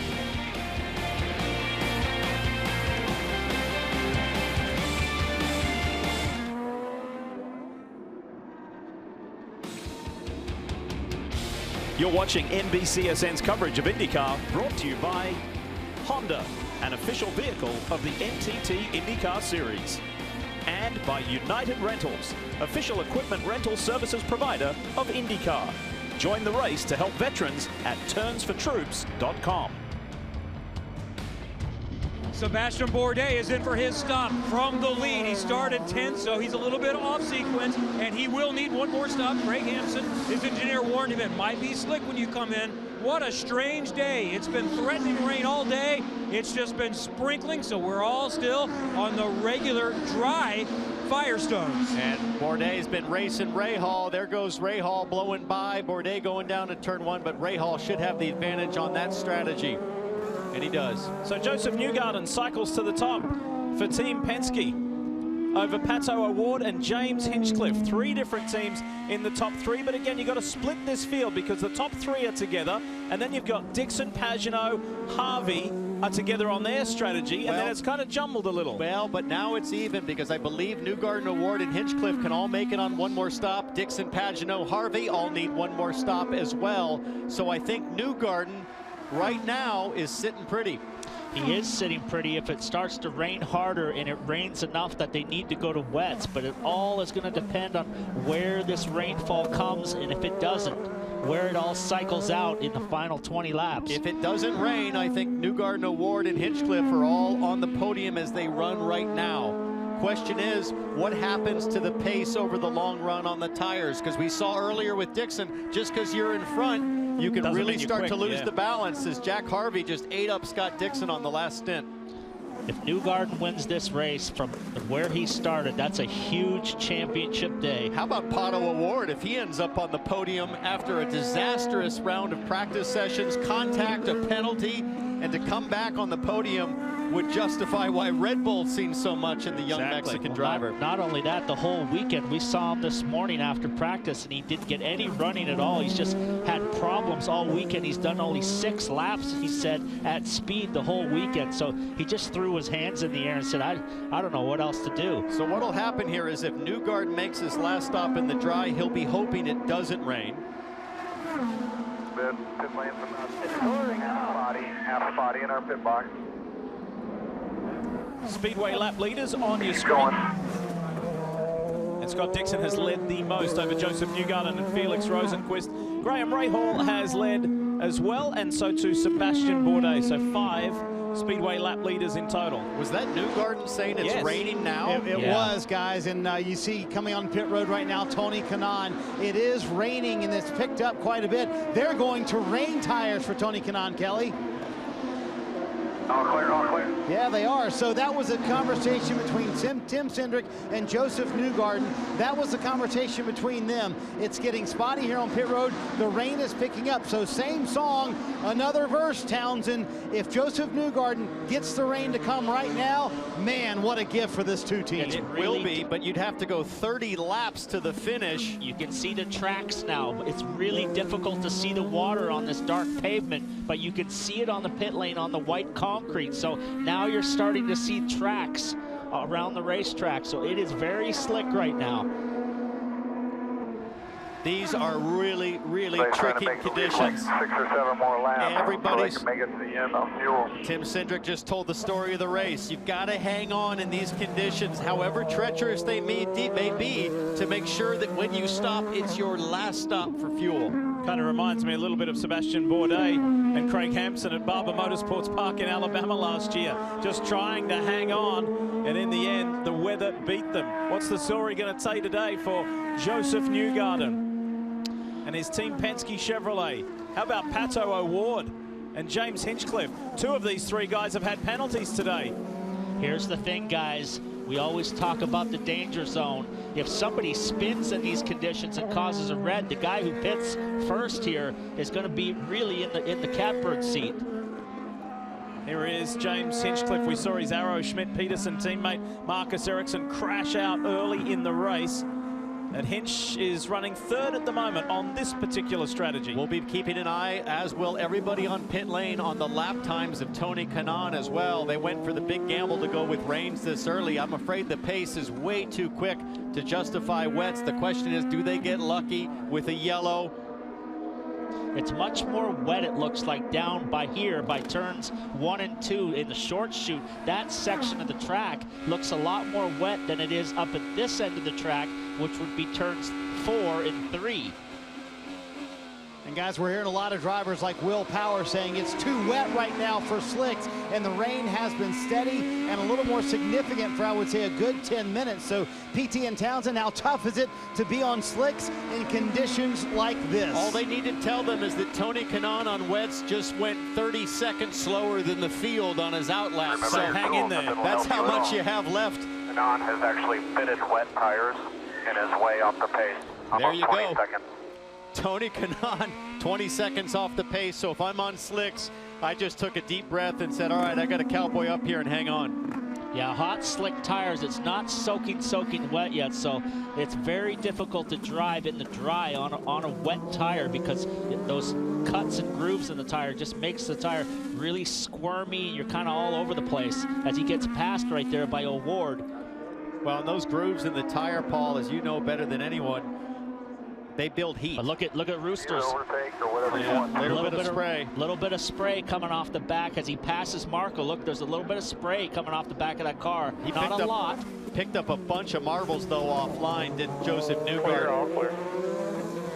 Marco Andretti does not want to yield, but he has to. He doesn't have a choice. Pato O'Ward is not too far back, and same for James Hinchcliffe. Scott Dixon on a different strategy, running in fourth. You can see the line. Just look at, you can see like that white groove line in the track. So there is a little bit of a dry line, but off of that, it's damp.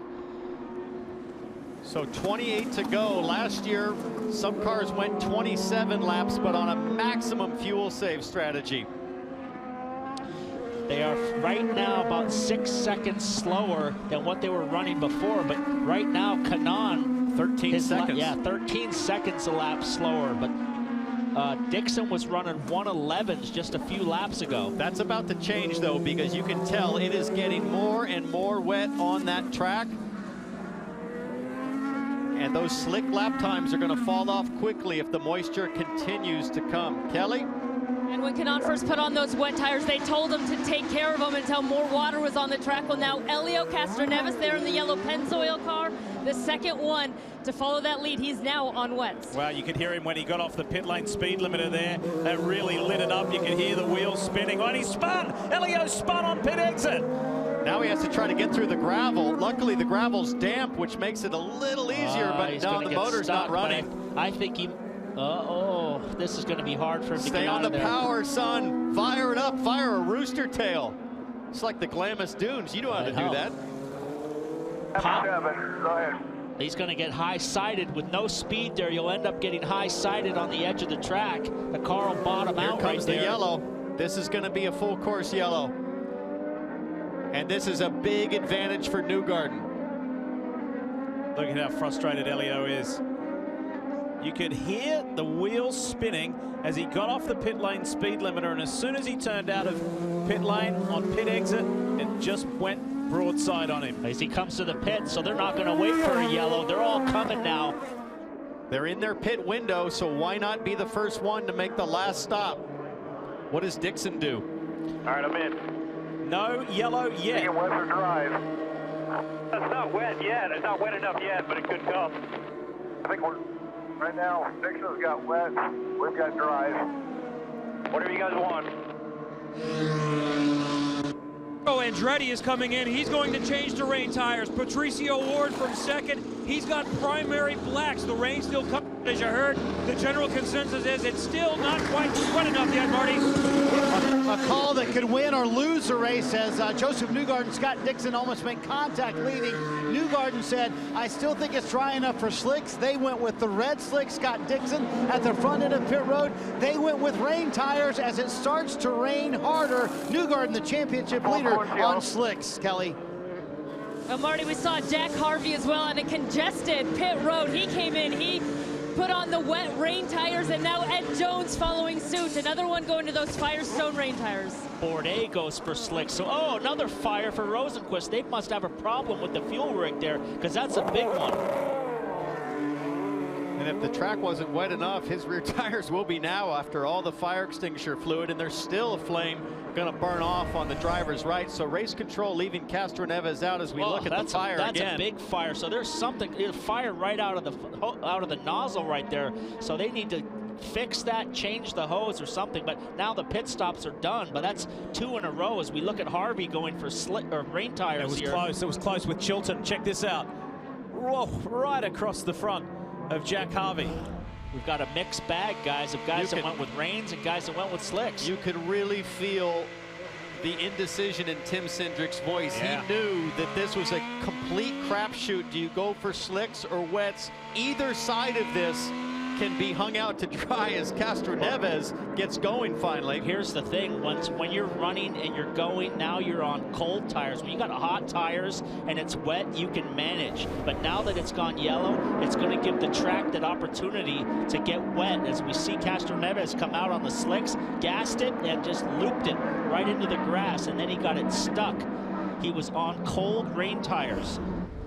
Here's the problem though, Paul, is if you're on wets right now and it doesn't start to rain, those things are gonna burn up in a hurry. I'd give it 2 or 3 laps before everybody's really sliding around. You can see the rain lightly coming. Is it enough though for rain tires? I believe you really have to start to see some spray before it makes sense, especially because of how fast the final corner is here. That's almost like an oval corner. You're gonna build temperature and fry the rains very quickly if it's not wet. Simon Pagenaud at the front of this field under the third, pardon me, full course caution. Back in a moment.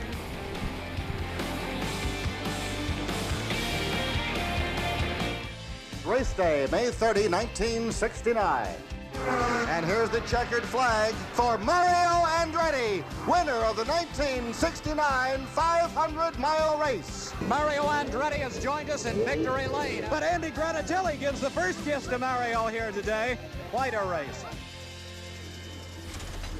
And for those of you who watched Drive Like Andretti a little earlier this afternoon, we really hope you enjoyed it. It is a fabulous film about the legend, Mario Andretti, celebrating 50 years since his Indianapolis 500 win, and it's been a special few years for Mario with his 1967 Daytona 500 win, the 50th anniversary of that just a couple of years ago as well. So as we welcome you back to the IndyCar Grand Prix of Indianapolis, under caution for the 3rd time with rain falling here on the Speedway. Just how hard, and will it stick around until the end, and will that please the likes of Scott Dixon and Jack Harvey and Spencer Pigot, who went for those wet weather tires? So race leader is Simon Pagenaud. Let's give you some radio just a few moments ago. We're leading right now. There's 61 laps complete, so we've got 24. So when we do stop here, it'll be our last stop. Right now we believe we need to go to wet because it's not going to get any lighter on rain. It's only going to get heavier. And guys, also Townsend, and you know this, and so does PT, when you go slower like this, you lose the track quicker. Not only is it raining harder, but all the drivers saying they have lost the track as well. So the top 7 cars currently on slicks, so when pit road's open, they will come down pit road. But Townsend, you and I were saying, why not have come a lap earlier to jump everybody and know, hey, we're all going to rains eventually. You could have passed all these cars who are now going to come to pit road. Well, pits are just open now. There comes Pagenaud. Looks like that's Graham Rahal. So all these guys on slicks are knowing now that really couldn't make the gamble. It's not going to work. And Scott Dixon's going to go to the front. So James Hinchcliffe, Sebastian Bourdais, Santino Ferrucci all coming in. Bourdais debated it just a moment ago. They decided on slicks. They guessed wrong, so here's Ferrucci coming in, going off the Firestone slick tires to the treaded rain tires, Marty. Graham Ray Hall among those putting on the rain tires as well, and he was one of the holdouts saying, hey, I think slicks will still work, and sure enough, the rain has let up just a little bit. Also, championship leader Joseph Newgarden here on pit road with the rain tires. They had a tire that got away from them, and also his teammate Simon Pageant had trouble leaving his stall. Newgarden will lose a ton of spots here going to the rain tires. I think that tire rolling away was Newgarden, so they're going to get a penalty for that as well. Pageant had to check up to avoid hitting it, and Pageant lucked out that he was still able to come out in front of the queue. This is the overhead shot. Watch this, guys. That tire just started rolling away right there, and that's going to be a drive-through penalty for Newgarden. So from the lead, now bad strategy call on tires, and now a penalty to go with it.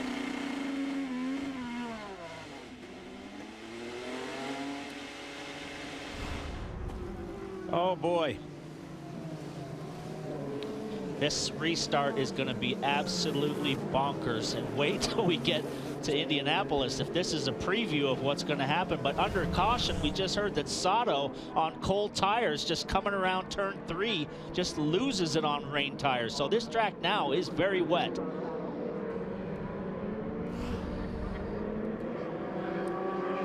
"22 laps to go at the moment. And if today has been any indication so far, get ready for anything in these closing 20-plus laps here at the Indianapolis Grand Prix.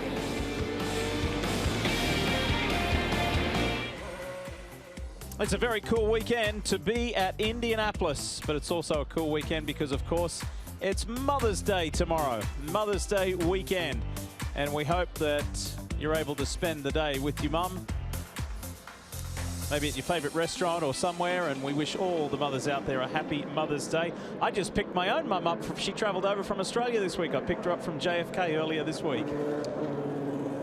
And a quick reminder that if you want to be with us all through the month of May and the rest of the IndyCar season, and it could make a good Mother's Day present if you like, you get a $15 off discount of the IndyCar Pass by heading to NBCSports.com/IndyCar. Now you can watch all of the Indy 500 practice, qualifying, and a whole lot more. It's all live on demand and commercial free. And that IndyCar Pass on NBC Sports Gold just came out this year, and I know so many of you have it already. Well, Simon Pageant thought he had a great chance of standing on the podium, and it's not over yet, but he's not in a stronger position as he was before. Let's have a listen to some team radio. Man, we could have kept the sit on the reds and pit. I don't understand. It's going to rain harder. Somehow we would have had to make up 37 seconds to be able to do that. We're not going to make up 37 seconds in 7 laps on a wet track. Not wet enough. I think I could have. Well, I think that's a little bit optimistic to pull a 37-second gap on a guy like Scott Dixon in these conditions. It still doesn't look, laps, Paul, like it's raining that hard, and if a dry line sort of starts to form, you're going to see guys really struggling to hang on with the wet tires. The problem you're going to have is I think you're going to have more yellows, and you're going to run out of laps to do it because, you know, the conditions like this on slicks or wets, you're going to have guys spin out. Let's see what Dixon's got to say. Marty, you got somebody down there? I do, and to Townsend's point, it is still raining, but it is raining a little bit lighter than it was, and I think we told you it'd be a chaotic day, and Mike Hull, for the strategist for Scott Dixon, been a little chaotic down here. How have you managed to keep up with all that's going on, Mike? You know, volume injections, maybe.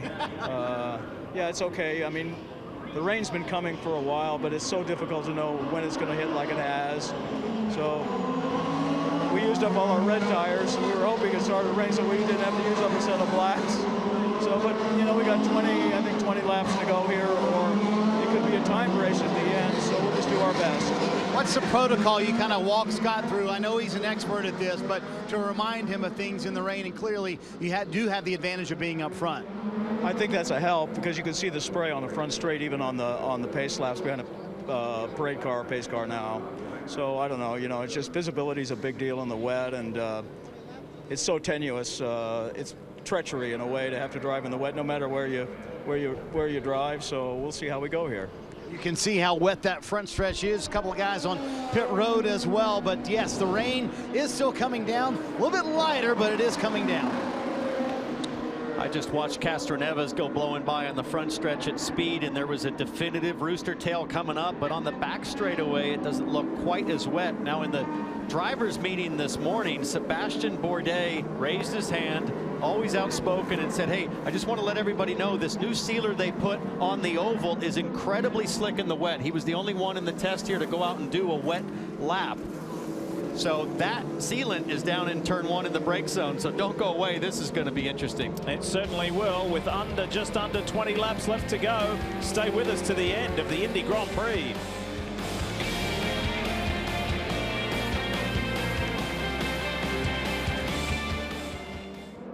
Still under caution here at Indianapolis Motor Speedway, and for Jack Harvey, we heard his team owner say that he had never previously driven an IndyCar in the wet, and now he's going to be going after the 5-time champion as Scott Dixon. Here was the message from the team moments ago. All right, bud, you always tell me how good in the rain you are. This is going to be fun. Go past that guy in front of you and win the race. Oh, well, they said it. This is going to be fun, boys, isn't it? It certainly will be, and in his younger racing days, Jack Harvey's had plenty of experience in the rain. But to be his first race in the rain at the Indianapolis Motor Speedway, chasing down a 5-time champion, is quite surreal. All right, bud. You have a ticket behind you that's laced.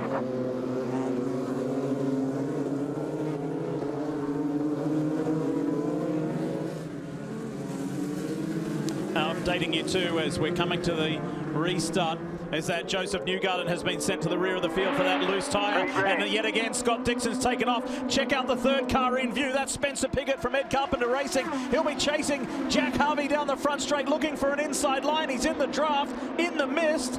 Dixon's gone, and Harvey's able to hang on to second. But here comes Ed Jones around the outside. Harvey sends it deep into one. The visibility was 0 on the front stretch as Jones gets pushed a little wide, and that was Matthias Laced making a move. Pagenaud, keep an eye on that bright yellow Menard Chevrolet. And someone needs to remind Simon Pagenaud, as he runs right now, he would be 5 positions up in the championship into the top 6, which would be huge. Simon Pagenaud, a lot of experience in the rain. Ed Jones grew up in Dubai. He doesn't have a lot of experience out in the desert in the Middle East, as Pagenaud looks on the outside but runs out of room. But ahead of them, Lace and Pigot. Lace went around the outside of Spencer Pigot.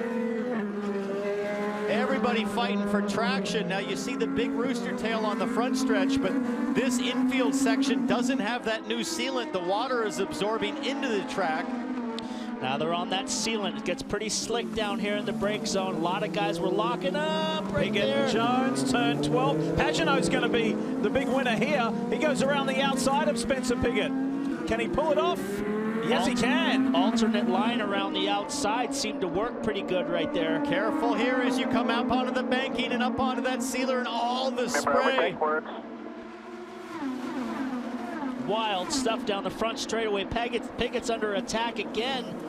Dixon put almost 3 seconds on Jack Harvey. Inside goes Pagenaud. I think if he gets clean air now, Pagenaud's going to catch up. Simon Pagenaud passed a bunch of cars that lap.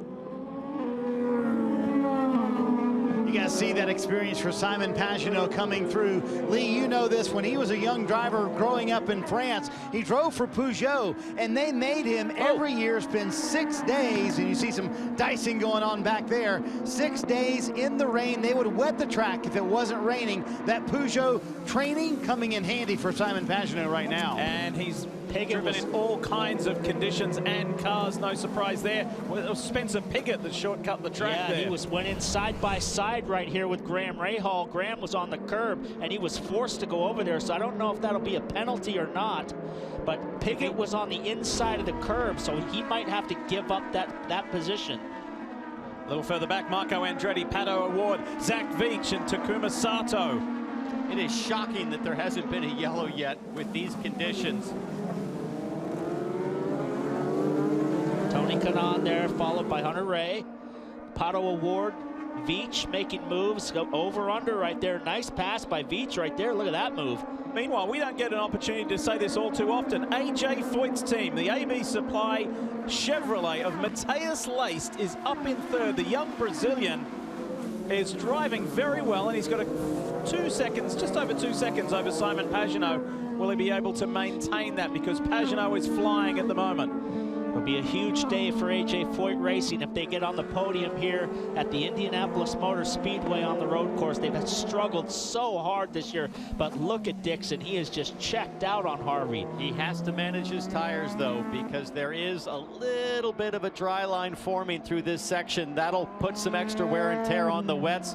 But for Jack Harvey, a guy with no experience in this situation, he's doing a brilliant job to hold on to second. Here he is, the 20-year-old Brazilian. Great young personality, lives in Florida, has done for many years, has been frustrated though. They wanted to make more progress, and he was beside himself yesterday after qualifying. He said, I don't really have anything to say.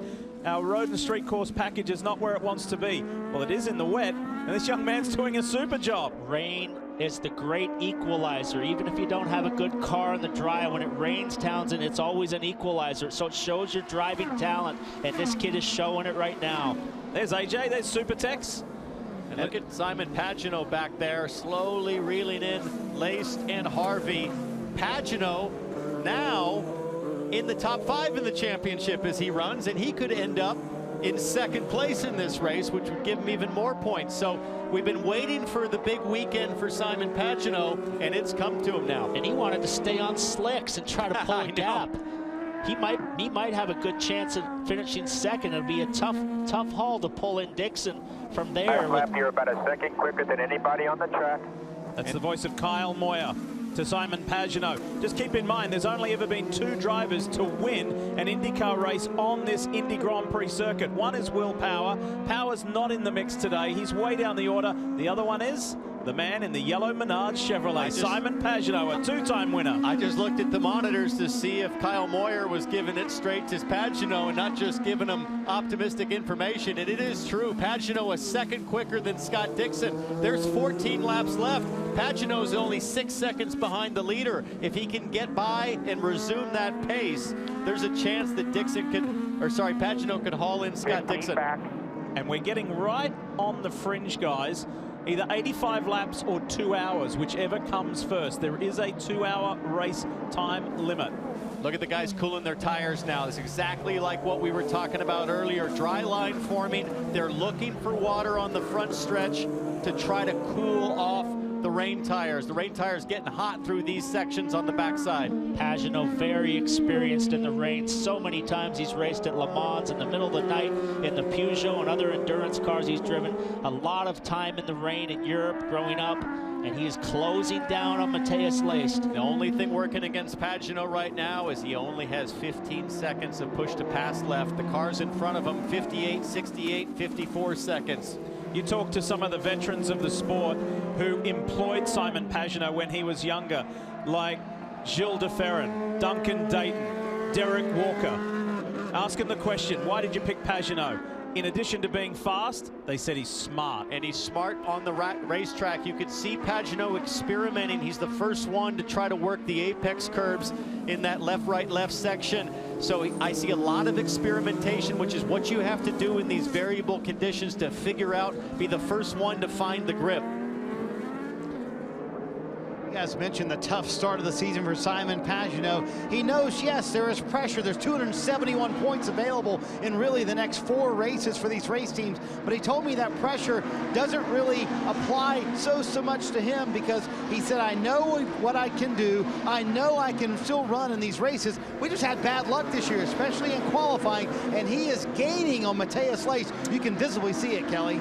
Yeah, the team has told Matthias Laced that he can change the mapping now that the rain has lessened a little bit, but PT hit it on the head earlier when he said they have been struggling all weekend. Matthias Laced and his teammate Tony Kanaan, they've thrown everything they can at these cars to try to make them better. And when I saw him before warm-up, he wasn't terribly optimistic about it, but he said, look, we're just trying a new package we've never used in a race before, hoping we can learn something to move forward. And with this rain now, they're staring down a podium finish. All right, here's the team radio moments ago.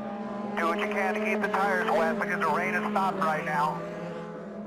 And there you heard the report, and I can confirm that down here on pit road. We've put away our umbrella for the time being. 12 laps to go, Paul. If somebody were to risk it in pit and put slicks on, they could make some quick work, but you're going to lose about 35 seconds on pit lane, and it's still wet in areas as you see your Honda on the move update, and it's Matheus Leist, 18 positions. Marco Andretti up 10 in a Honda. Piggott, Hinchcliffe, and Feach, so those are the big movers. Watch Simon Pagenaud on the brakes down at turn 1 here. If he gets a good run on him here, he's monster on the brakes. Jack Harvey looking in his mirrors. He'll see that bright yellow Menard Chevrolet. Here comes Pagenaud round the outside of Matheus Leist. This is for a top 3 spot, and the young man gives way to the former champ. I told you he was monster on the brakes. I could see that coming from the lap before, but Matheus Leist hangs on the outside, but he's got him now. In all of the craziness we've witnessed today, there's also been some very respectful driving. Good, clean, professional driving. With 11 laps to go, Scott Dixon and Mike Hall should be getting a little nervous. If Pagenaud can clear Harvey, he's got a shot at the win. What a remarkable story it would be if the Frenchman continues to pull off savvy moves like this. Dixon up front, but Pagenaud on the charge.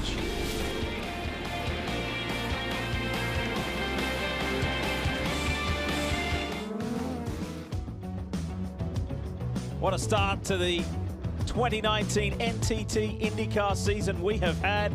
And that's being highlighted today here at the Indianapolis Motor Speedway. A little bit of everything.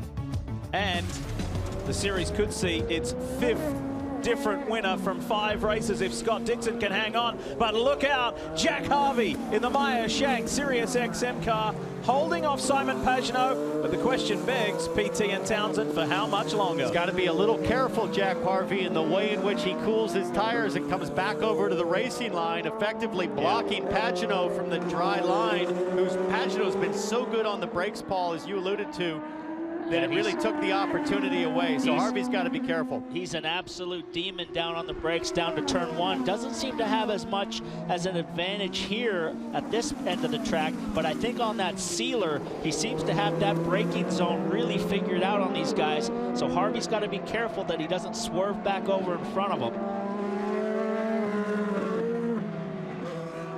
Harvey's gone wide a couple of times down there in the right-hander. On the front again, use the button. He's telling him use the button, so he's defending here as he's trying to do a rain line. He goes a little bit narrow, then he runs a little bit off the curb there. So what Pagenaud needs to do is just drive an alternate line here and try to square him up and stay close. You can see Pagenaud went a little bit offline there, and here we go. Let's see right here. Problem is, Paul, Pagenaud has 3 seconds of push to pass left. On the button. He's on the button, but he's so good on the brakes, but he's a little bit too far back. But look at the closing distance here. That was Harvey on the button. You could just see his roll hoop blinking green. Harvey really didn't need to use it right there, but Harvey is in a really strong position because Pagenaud's burned up almost everything he has. Let's remind ourselves, though, that Jack Harvey has never raced an Indy car in the wet, and he's fending off one of the best in the wet in any form of car in Simon Pagenaud. What a drive in the AutoNation Honda for Jack Harvey. He will not do the full season. Meyer Shanks upped the commitment to 10 races this year, which is up from last year. But this will be the highlight for this young British driver and the team if he can get a podium here in Indy. He's under a lot of pressure from a series champion, a Penske driver, the biggest team in the series, a former winner here against the smallest team, smallest outfit. So he's hanging on here, but all the while, Scott Dixon is just motoring away. On the front straight. Turn 12, right at the end of the lap here. Now, 12, then 13 and 14. 8 laps left to go. Not even that 7 as Dixon will cross the line momentarily. And all of this has allowed AJ Foyt Racing with Matheus Leist to sneak back into the conversation further back. And Jones is slowly catching this group, so could be a really good battle for the podium positions. Harvey has great power down in that last corner. He's able to put a gap to Pagenaud in there, but look at the close. It closes down in the brake zone. Well, and it's 7 laps remaining. Harvey's been using the button with pretty good discipline. About 5 seconds he burned on that last straightaway. So that's all Harvey has to do to stay in front of Pagenaud, unless Pagenaud pressures him in the infield and forces a mistake. It's been intense at the front, but it's also been intense all through the field. This is the pole sitter, Felix Rosenquist, and fellow rookie Santino Ferrucci, wheel-to-wheel contact. Still there. Ferrucci says, Rosenquist says, I'm coming through. And then Santino sees his teammate at Dale Coyne Racing go by. That's Sebastian Bourdais, gives him a slap and then runs wide. He's getting body checked by everybody on every side, but he got back by his teammate. It's hockey season. Yeah. Stanley Cup playoffs. Western Conference Finals, game 1 tonight at 8 here on NBC. Pagenaud feels has got a chance. Harvey has run wide several times over the last 2 laps. Look at the power down right here as he comes on this corner. He's so good, so he's pulling a gap right there, but this is the closest Pagenaud's been right here, but he has no push to pass. 6 to go. Now Pagenaud's on the button. 3 seconds left. He used about half a second. Well, there it is, 2 seconds. Now Pagenaud's out. That's it. No more push to pass. Deep on the brakes, deep on the brakes. Wow. Pagenaud knew that was his last little bit. That could be his only chance, and he took it. He was so good. Superstar, just good laps now. Catch back up to Dixie. He's trying to use his overtake to get away from you. Look at the gap. Kyle Moyer says, all right, superstar, now concentrate on chasing down that gap to Dixon. Pagenaud pushing really hard right now to make sure that he opens up a gap before Harvey has a chance to be back on the button next time on the front straight. Look at this gap, guys, the gap that he closed on the brakes. Woo! That is phenomenal. In the slick, slippery conditions. There's Kyle Moyer on the right. Not showing a whole lot of emotion. He's been around such a long time. Tell you what, he's closing the gap pretty quick. That gap, the distance now is down to 5 seconds in 1 lap. It was out to 7 seconds. So at this rate, he's going to catch Dixon. How about with 4 seconds? 3 to go. He was 1.3 seconds of a lap faster on that last lap, and Pagenaud gets a little wide there. Dixon's got 33 seconds remaining, but you have to think Dixon's just been managing the gap, not trying to use his tires too hard. Pagenaud chased him down in the dry on the first stint, remember. They chased him down in dry conditions, but like you said, the issue he's got, he can get there, but he's got no more push to pass left. A little further back, tremendous team effort from the Indianapolis-based team Ed Carpenter Racing, with both their drivers in 5th and 6th. As we monitor this, there's been a further 0.3 of a second shaved off Dixon's lead by Pagenaud. Make that even more now. It's down to 3.2. Here comes the Frenchman. He is coming. There's no doubt he is quicker than Scott Dixon, but Mike Hall has been coaching Dixon on the radio to say, hey, here's what's going on with Pagenaud. He is quicker than you, but manage that gap. And I think the key is what Paul mentioned a moment ago. Dixon has 33 seconds of push to pass left, now 32. Simon Pagenaud has 0.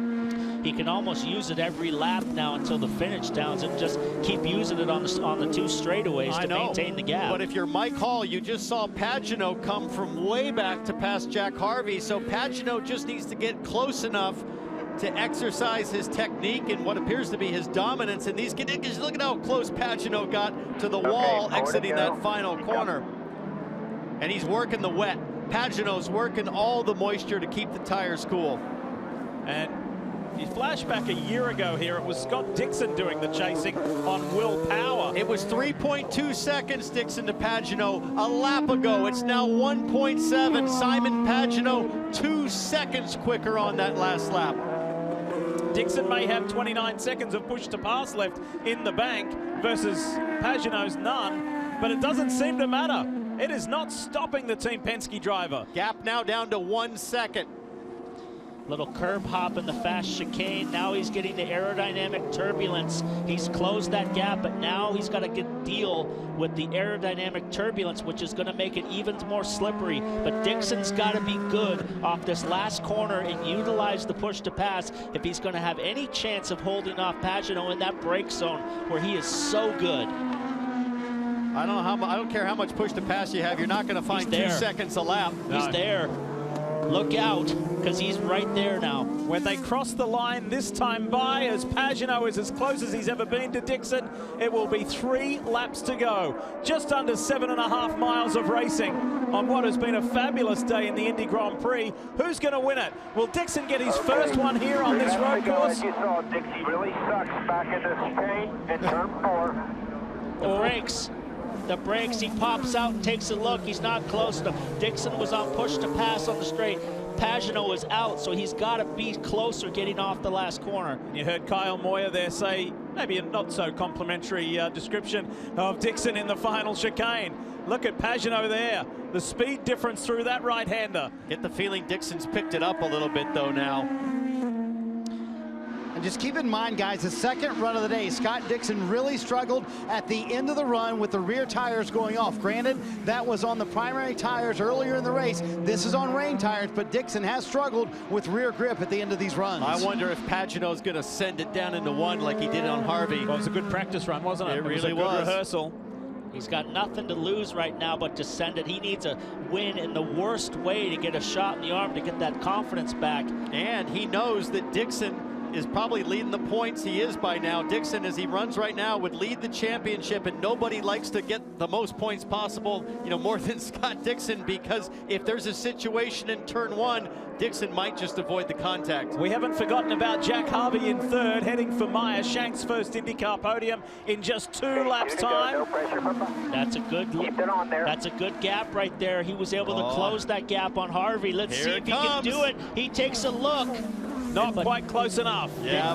Dixon is better on the brakes than Harvey is, but this is going to be all down to the last lap. Dixon with a big slide right there, exiting the left-hander. Protecting the inside now. He didn't go all the way out to the curb. Maybe Pagenaud's going to send it on the back straight in the brake zone. Oh, little twitch there from Dixon. All over the curbs. 2 seasoned veterans going at it for the win in the Indy Grand Prix. 2016 champion Simon Pagenaud. Oh, and Dixon, a little wide there. He ran wide, they touch. Easy. Pagenaud on the outside, he got him, unbelievable. This has been an incredible comeback from Simon Pagenaud. Dixon still has 13 seconds if he can stay close and push to pass, but Pagenaud just found a huge gap. He's gone. He was furious that they didn't pit at a different time, but it doesn't matter. He's found the lead of this race with about 1 1/4 laps to go. I don't think this thing's over yet. He's got pushed to pass, but look at, he's taken off. He's gone already. Next time Pagenaud sees this, the checkered flag will be out. Pagenaud with the left rear in the wet at 130 miles an hour, and I don't think Dixon has a chance now. This is incredible. Pagenaud won, driving for Sam Schmidt and Rick Peterson in the first year back in 2014. And then he won again for Roger Penske in 2016, the year he won the championship. Penske has been nowhere this weekend in terms of performance, and this win today will fall all in the hands of this driver's ability to drive this car in the wet and his tenacity to get another win. In the background, Jack Harvey in the Meyer Shank Honda. Phenomenal performance all weekend long. He's on target to finish where he started in 3rd. A high for that small team with limited resources and budget that are punching above their weight. But nobody gets the headlines more than Simon Pagenaud today. This has been outstanding. The 34-year-old Frenchman, the champion of the series in 2016. He's still got the 500 on his list to check. Maybe he can do that in 2 weeks' time. But he's going to follow this unbelievably rich tradition of Roger Penske's team winning. Great job, everybody. And Simon Pagenaud wins the Indy Grand Prix of Indianapolis in the most phenomenal style. I'm blown away.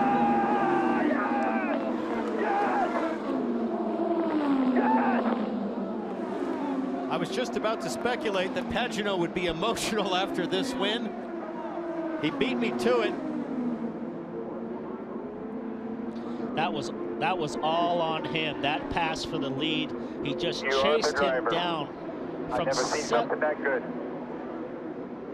Kyle Moyer says, I've never seen something that good. He chased Dixon down from 7 seconds, stalked him, hunted him, and just made his move. And with no push to pass available. So Dixon locks up a little bit and runs wide of the apex here, and he just dives it in there on the power. They bang wheels right here and then makes the outside move. Simon Pagenaud hadn't had a victory since Sonoma, the season finale in 2017. It has been a drought, and the drought comes on a day of rain. The drought ends on a day of rain here in Indianapolis. What a move. He saw the opportunity, pounced, and then took off. That's Emma Davies-Dixon, that's Scott's wife. She's like, oh no. Hubby couldn't hold him off. And watch these guys, Ben Bretzman, John Menard, Kyle Moyer and the gang. Jubilant.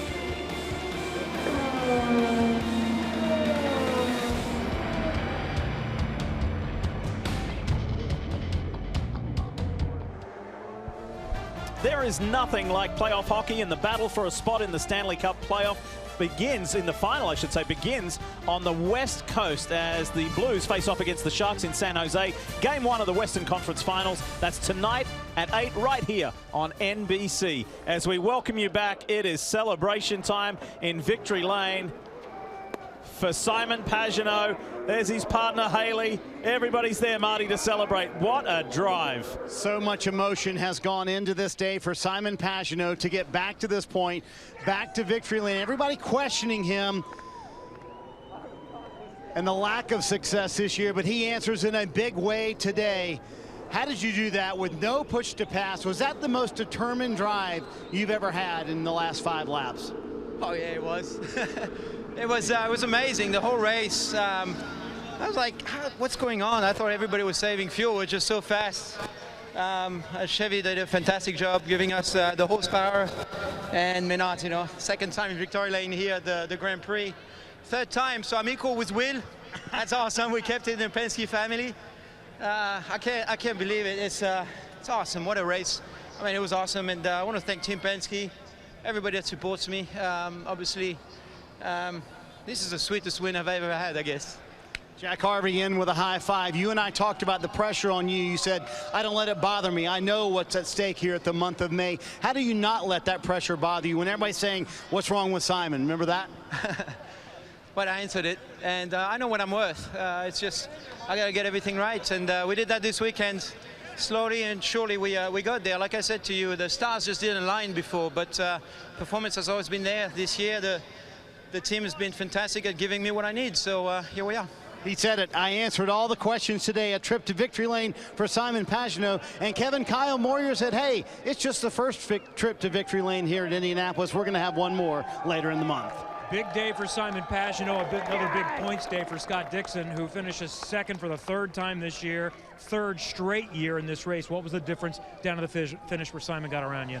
Yeah, it was tough. You know, I knew kind of from the get-go that I was going to be struggling with the front end, and we just, I don't know why it was balanced that way, but we just, you know, felt like I needed about 6 turns of front wing, but thought we could maybe hold the gap, but the harder I pushed, the worse it got, and just, you know, blitzed the front tires off the car. But, you know, all in all, you know, solid effort. It was a tricky race. You know, it sucks to obviously lead that many laps and then come up short, but again, you know, congrats to Simon. He drove a hell of a race, and, you know, it's nice to see him back in victory lane. How difficult were the conditions, especially before you changed to the rain tires? You know, it was just kind of, it would start to rain and then it would stop. It was kind of light, you know, it was really hard to tell because some of the parts of the track were quite shiny, you know, I think with, you know, the new sealant that they've put on in some areas. So it was definitely tricky conditions, but, you know, big thanks to Honda and obviously PNC Bank, and, you know, we'll come back in a couple of weeks. Thank you, Scott. Kelly? All right, so the first career podium for Jack Harvey, first for this team, and you did it. Your first time in the wet. What does it mean to get this team right here on the podium? I believed in this team from the Indy 500 in 2017, and, you know, I knew this weekend could happen eventually, and everybody at Meyershank Race and now Schmidt-Peterson Motorsport just worked so hard to give us that. It wasn't an easy race with it being half dry, half wet, but we put on a great show for everybody at AutoNation and SiriusXM, and you could see how happy these guys were just getting a podium. Can you imagine how happy we're going to be when we finally get a win? So that's where we're going. Big celebration down here. Congratulations to Jack Harvey. Lee? What a day on so many levels, so much to talk about, and just so much great achievement. And Pagenaud kind of feels he's back. Jack Harvey feels he belongs. Scott Dixon, the reigning champ, a little disappointed, but what a day to remember. Terrific day, and it all came down to weather and when it came. But Pagenaud, the guy with the pace in the end, he was patient with his tires when he needed to, and he had them there at the end, Paul, when he had to push. I'll tell you what, if that's a preview for what's coming in 2 weeks for the 500, you guys better tune in because it's going to be a ride. And remember that Indy 500 practice begins on Tuesday and rolls on through. We got so much. Newgarden manages to hang on to the lead just over Scott Dixon, 6 points, and Alexander Rossi in third. There is the IndyCar Grand Prix coming up next, except on the West Coast. It's your local news, and tonight at 8, it's Game 1 of the Western Conference Finals, the Stanley Cup Playoffs. Join us next weekend for Indy 500 qualifying, Saturday at 5 Eastern on NBCSN and noon here on NBC. Congratulations to Simon Pagenaud, and happy Mother's Day to all the mums for tomorrow.